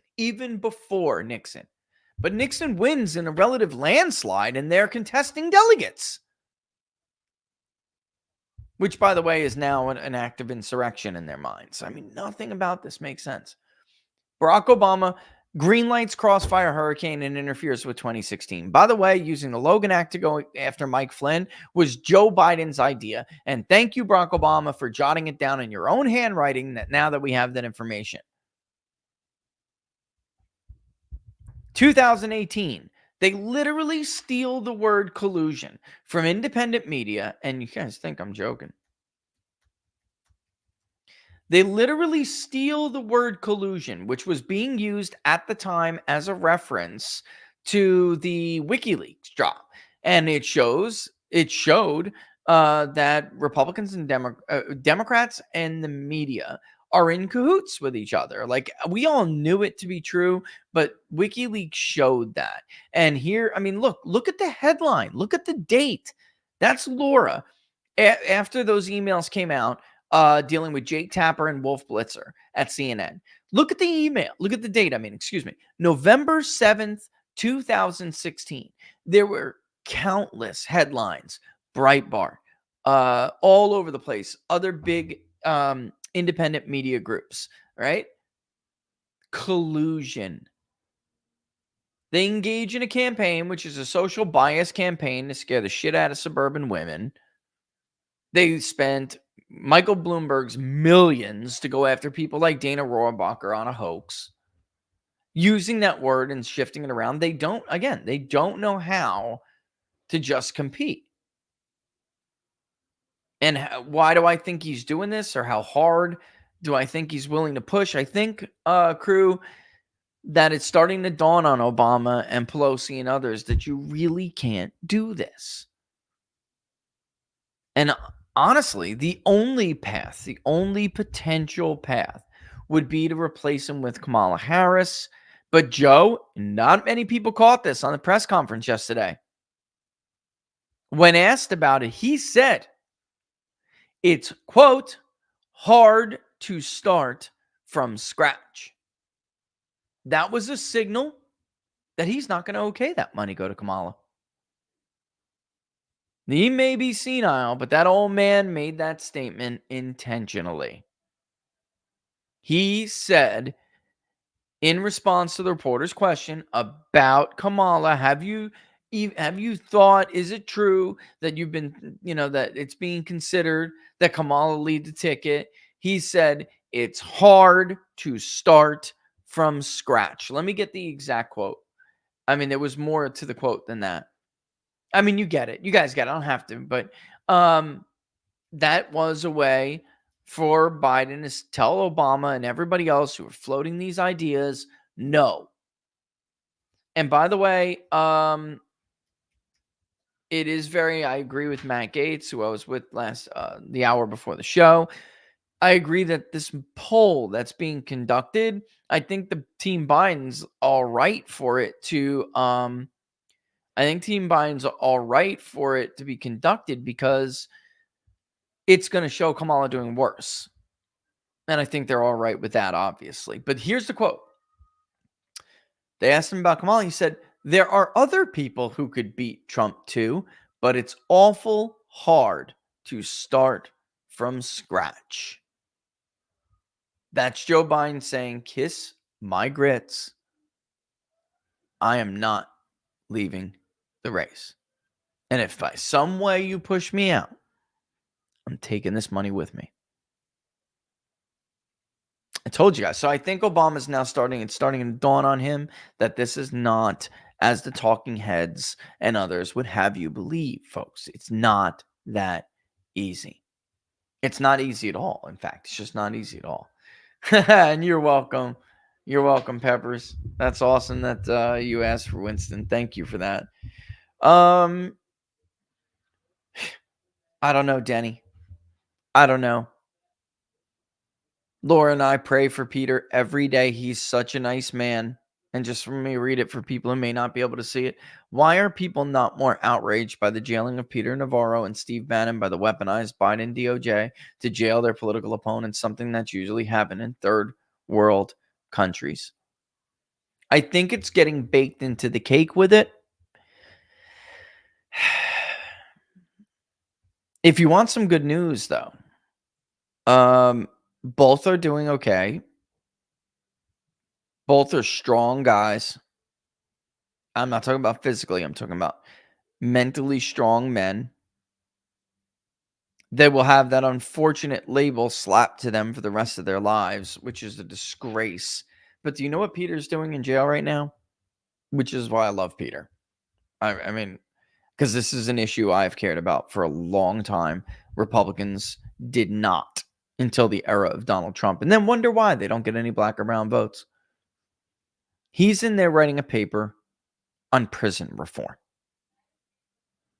I kid you not.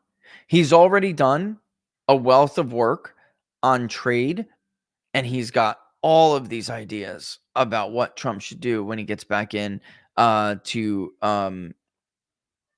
I love about Peter is that he understands, and this is what the papers are about.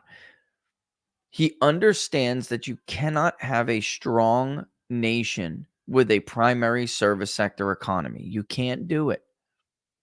There are going to be too many enemies who have a goods producing sector that are basically exporting goods that you should be making at home.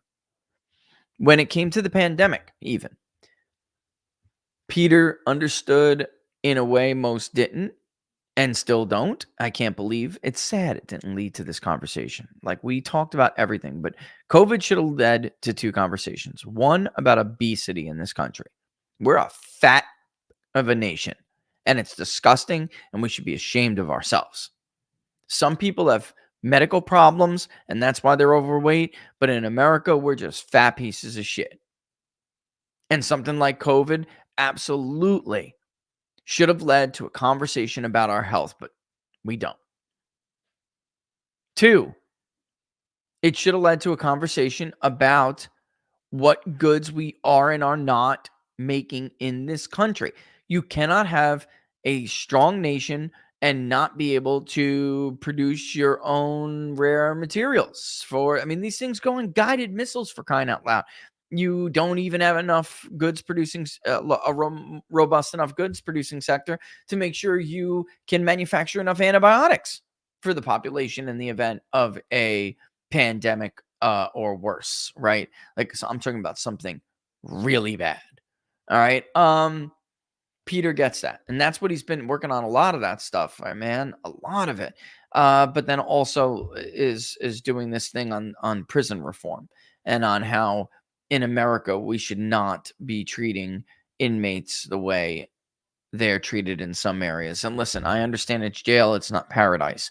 But I've personally worked on cases, and many of which for Robert Barnes, which you guys don't know about.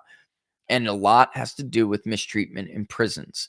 One case in Milwaukee was outrageous.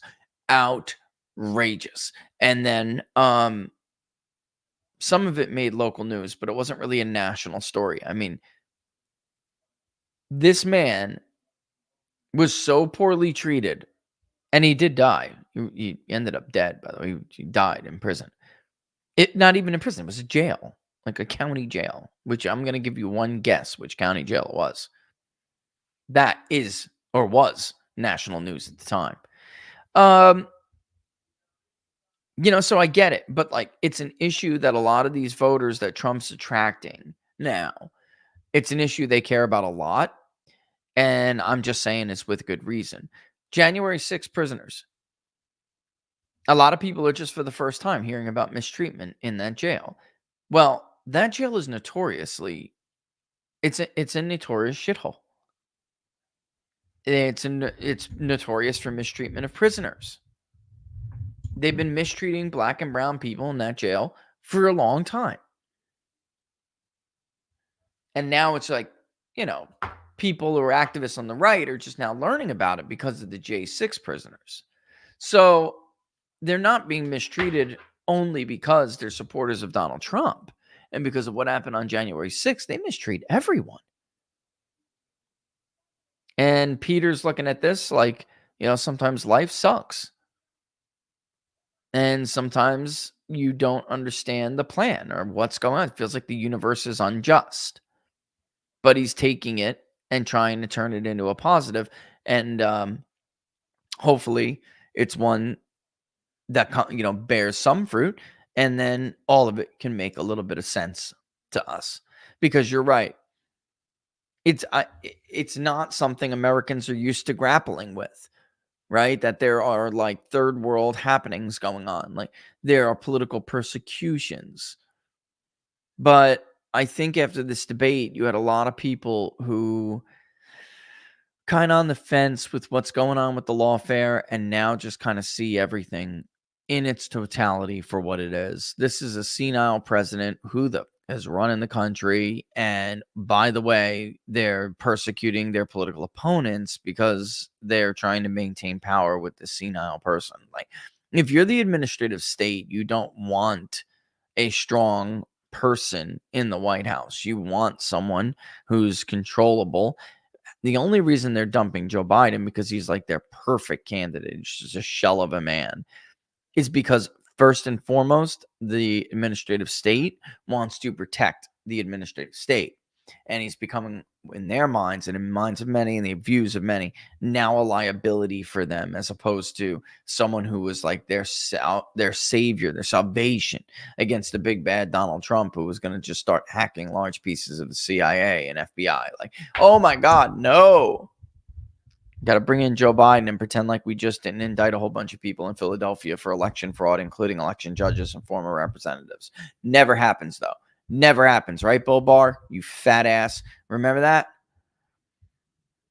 There's no evidence of that. It's funny because I was never contacted.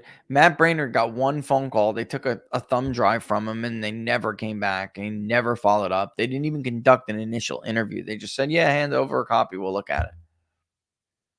What a liar. And so I think a lot of this is just kind of baked into the cake, Danny. I do. I really do. I think a lot of Americans are just putting this all together in one very easy story to tell, because it is an easy story to tell, you know?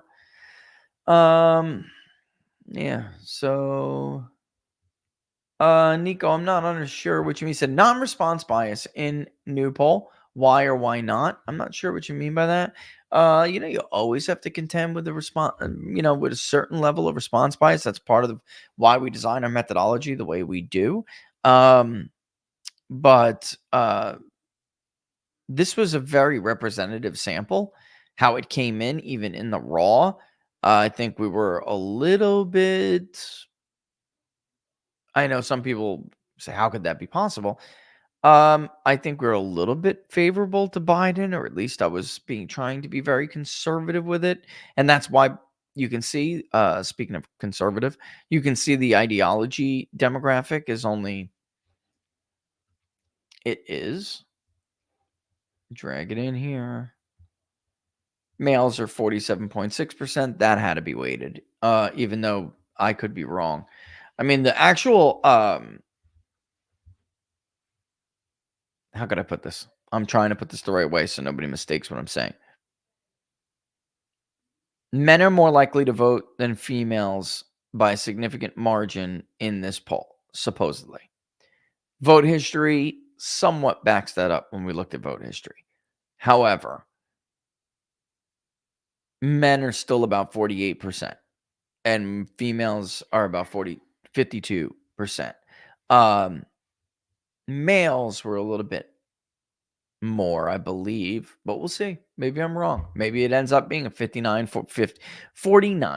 59 male female split in the electorate. But right now, I think just be safer to stick with a more traditional model.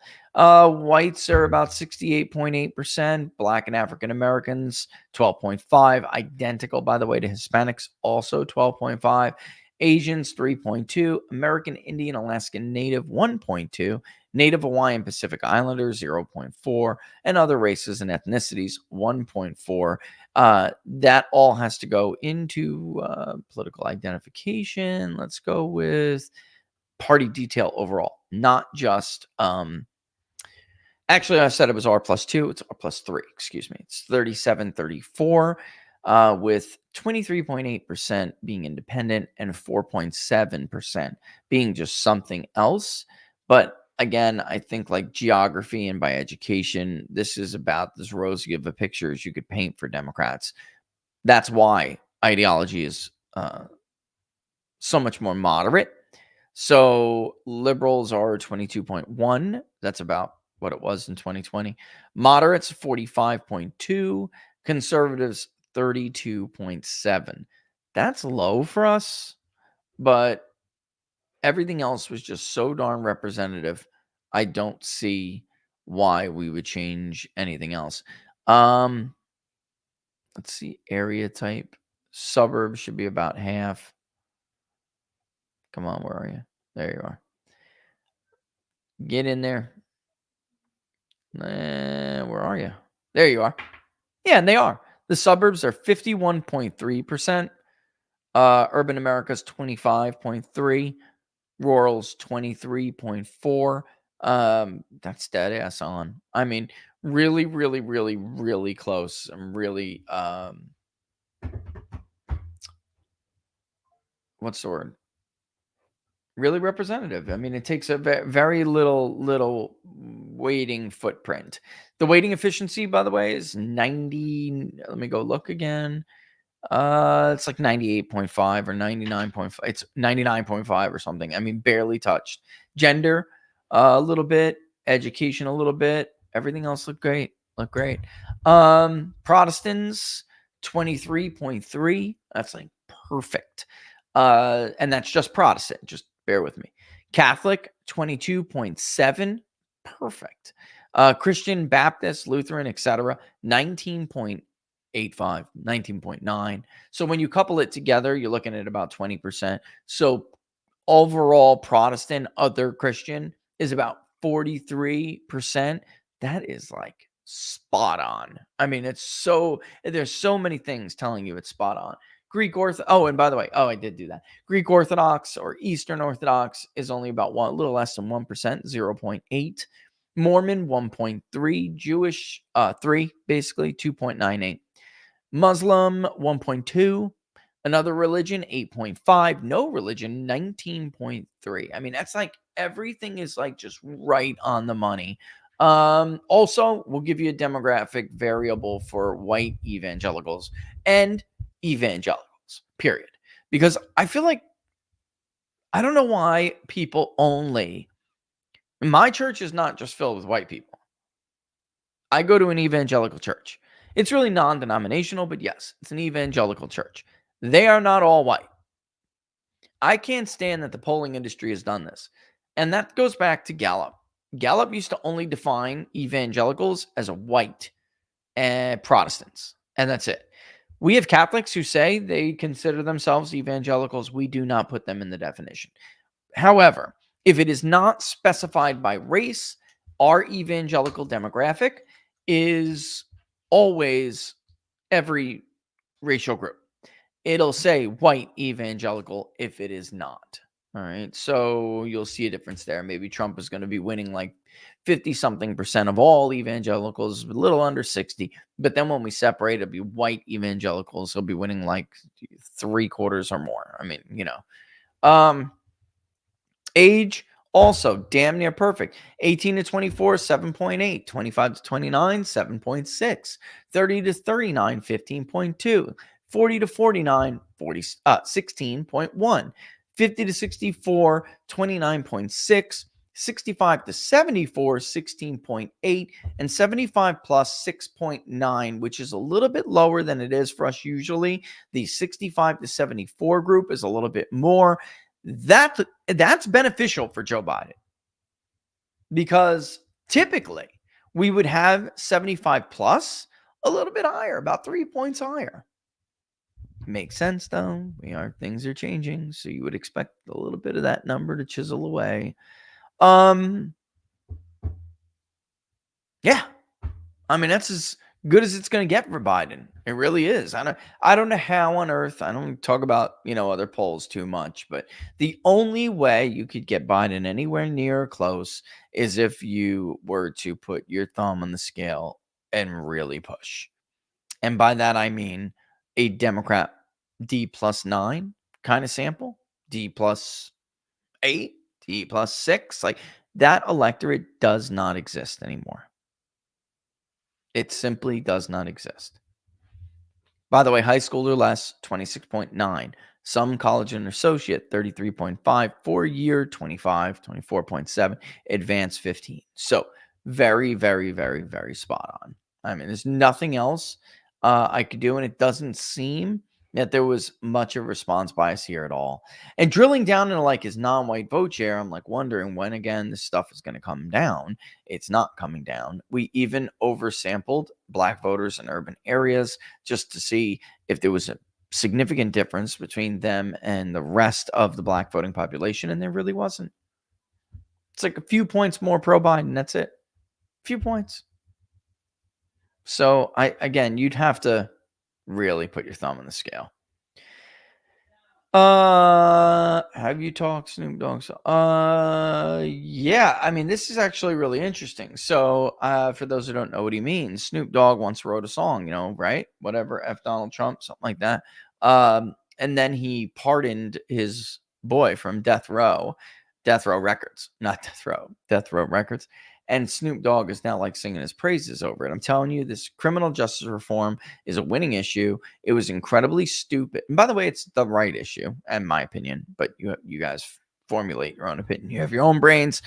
But it's also the right political issue.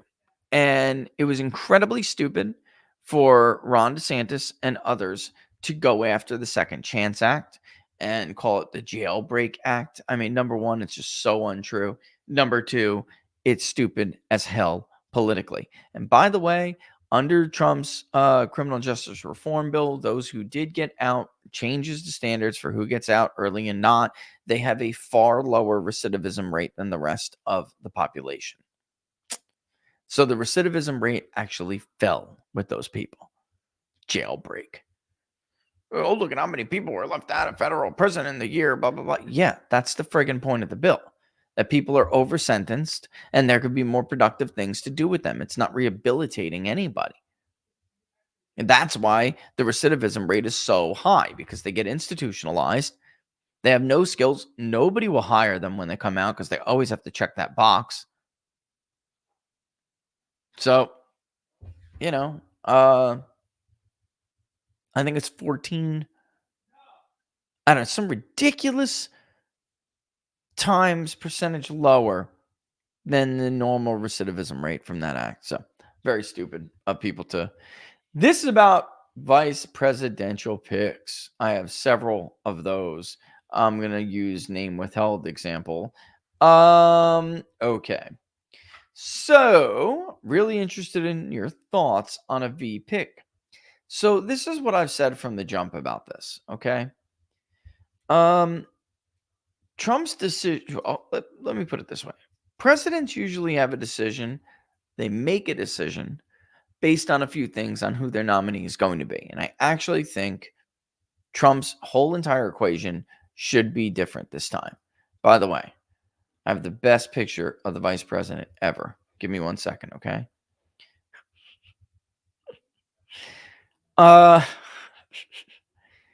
Typically, you're going to ask yourself, can this person do the job of president? Okay? This is unbelievable. For people who don't know why I'm showing you that, give me a hot second and I will show it to you. Okay. Um, can they do the job if you're no longer there? Then there are other things, of course. Can they help me? Can they deliver a state for me or help me carry a state? Ever since Johnson, Lyndon Baines Johnson, was on the ticket with JFK, it became a question of regionality, right? So, is it what region is this person from? What state is this person from? And the argument for that is actually very weak. What we know is that the top of the ticket is going to have to carry it himself, right? It's not going to help. It could only hurt. And that's, of course, rule number one with VP picks: do no harm to yourself, right? Goes to show you, by the way, how dumb the McCain people were, and they think they're so smart. They were already getting their ass kicked because they're losers, and they ran a shitty candidate, who was so stupid. He was stupid enough to say he doesn't know anything about the economy in the middle of an economic meltdown. You don't do any harm. Now with Trump, I think you got to throw all of this out of the. You got to throw it all out, man. Trump's decision is a different decision. The first part is reasonable to keep. Can this person serve as vice president? Would they do a good job? I mean, as president, if I'm no longer there, will the vice president be able to step up? Can they do the job? That's a solid question, obviously, to still ask yourself. But the rest, if you're Trump, can't be anything like that in the conventional sense. It needs to be, does this person work with or does he work with the deep state? Does he not, like in the case of Marco Rubio or something, does he not conduct proper oversight when he has every power in the world to do so? Does he let it go? Because they're going to try to end Trump's presidency early. And if it's somebody who's a deep stater, they will do it sooner rather than later. Okay. They're not going to just sit there for 6 months and let Trump do what he wants to do. They will try to remove him. They'll pull in all the favors that they have, people that have shit, holding over their heads in the House. And the vice president has to be a deterrent for that if you're Donald Trump. Which is why, and who do I think is the best? I'm not going to presume to tell the president what to do. I will just say this. I don't know what benefit J.D. Vance can give you other than he will make a statement about where the country is headed. And J.D. Vance is going to be a leader, or not the country, the party. And J.D. Vance is going to be a leader in this party. And he is sending a signal that it is MAGA's turn. That the time for the Bush Republican is over, and it is MAGA's turn. All right. So then we have rumors now of Youngkin. This is why I tell you, we know the reports were right that he had narrowed it down to Burgum, Rubio, Vance, and missing one. There were 4 of them. Oh well. But it's Trump, and he can throw a curveball any day he wants and any time he wants. Really. The interview with Hannity that he gave, which somebody in our locals community has sent to me, was very telling. Like Hannity asked about this, and it was interesting because it was interesting because Tim Scott, that was the other one.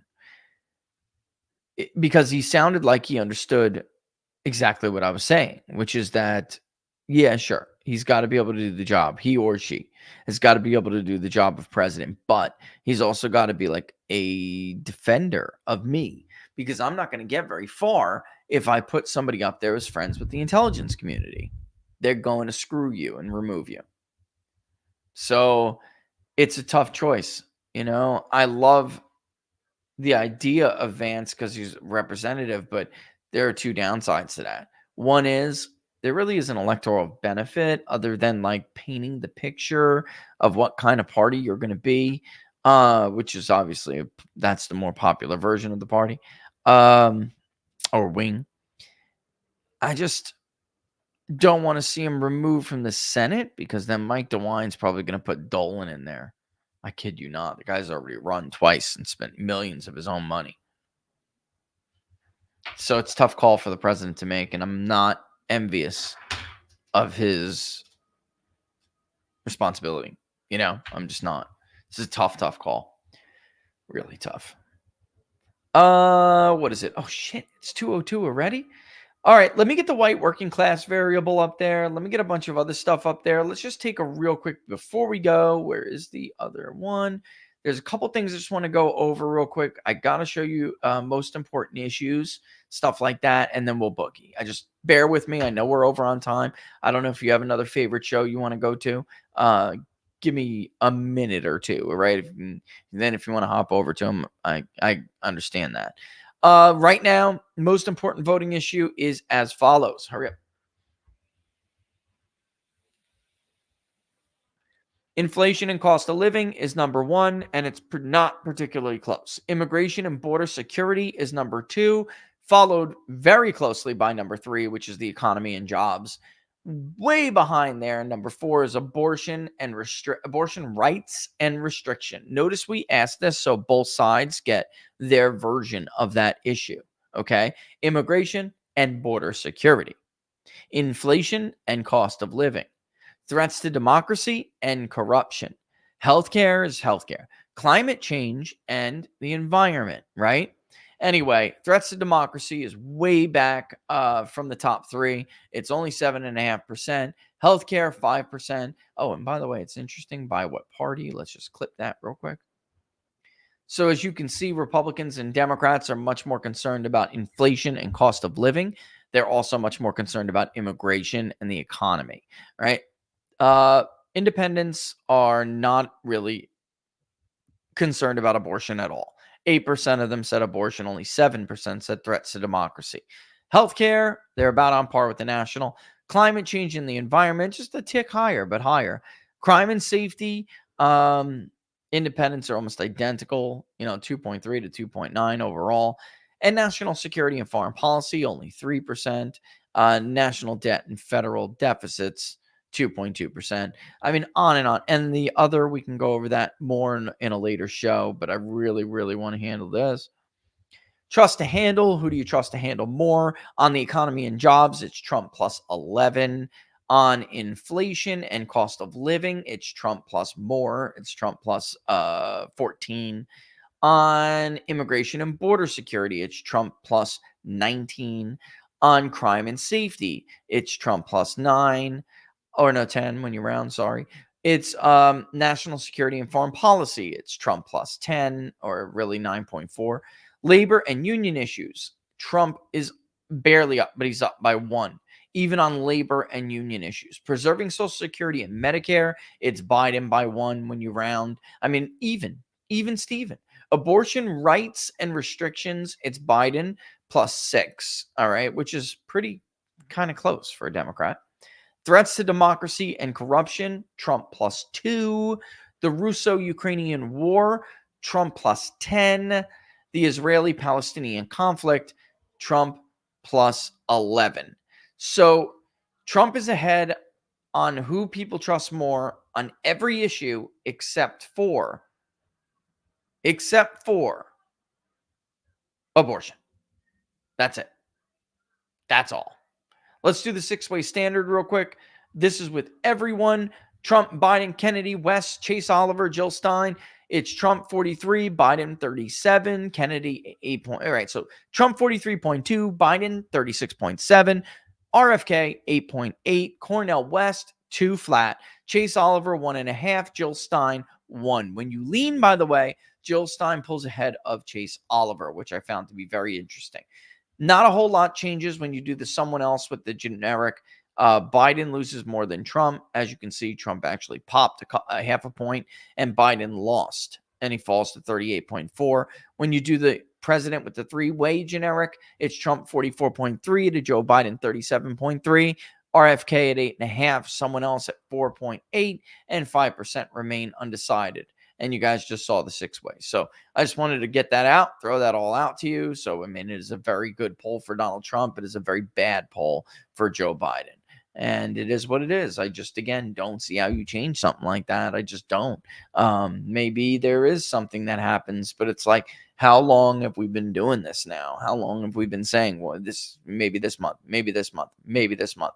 I mean, black voter support came down a little bit. It's still 24%. It's insane. All right. I'm out like trout, folks. It's 2:07. Don't forget to like the videos. If you like them, share them far and wide. Hit the subscribe buttons. If you're on one platform, scoot to the other and do it there as well. It's enormously helpful if all YouTube watchers went over to Rumble and did the same and subscribed and liked. Very same thing with, vice versa. The best place to follow us is right there, peoplespundit.locals.com, peoplespundit.locals.com, the public polling project. See the little hands, support our polls. You can click on it from there, or the link is directly in the description. We funneled out the old form, closed the chapter on that, closed the book on that, and turn in the page, and we put up a new form. And from here, I called it the summer poll. We'll see when it gets done. We have until September, technically, until the end of summer, so we'll see. It'll maybe I should have called it the Labor Day poll. I just was wondering if it filled faster this time. I'm not going to wait till Labor Day to do it. We'll do it next month, right? With that in mind, I'll let you run. It's 2:08. Thanks for watching Inside the Numbers with the People's Pundit. We have so much more to talk about. Crazy week next week with the Republican National Convention and a whole bunch of other poll results. Don't miss it. We love you for it. Stay safe. And as always, deuces. Thanks for watching. And Winston, by the way, says bye. Peace out, folks.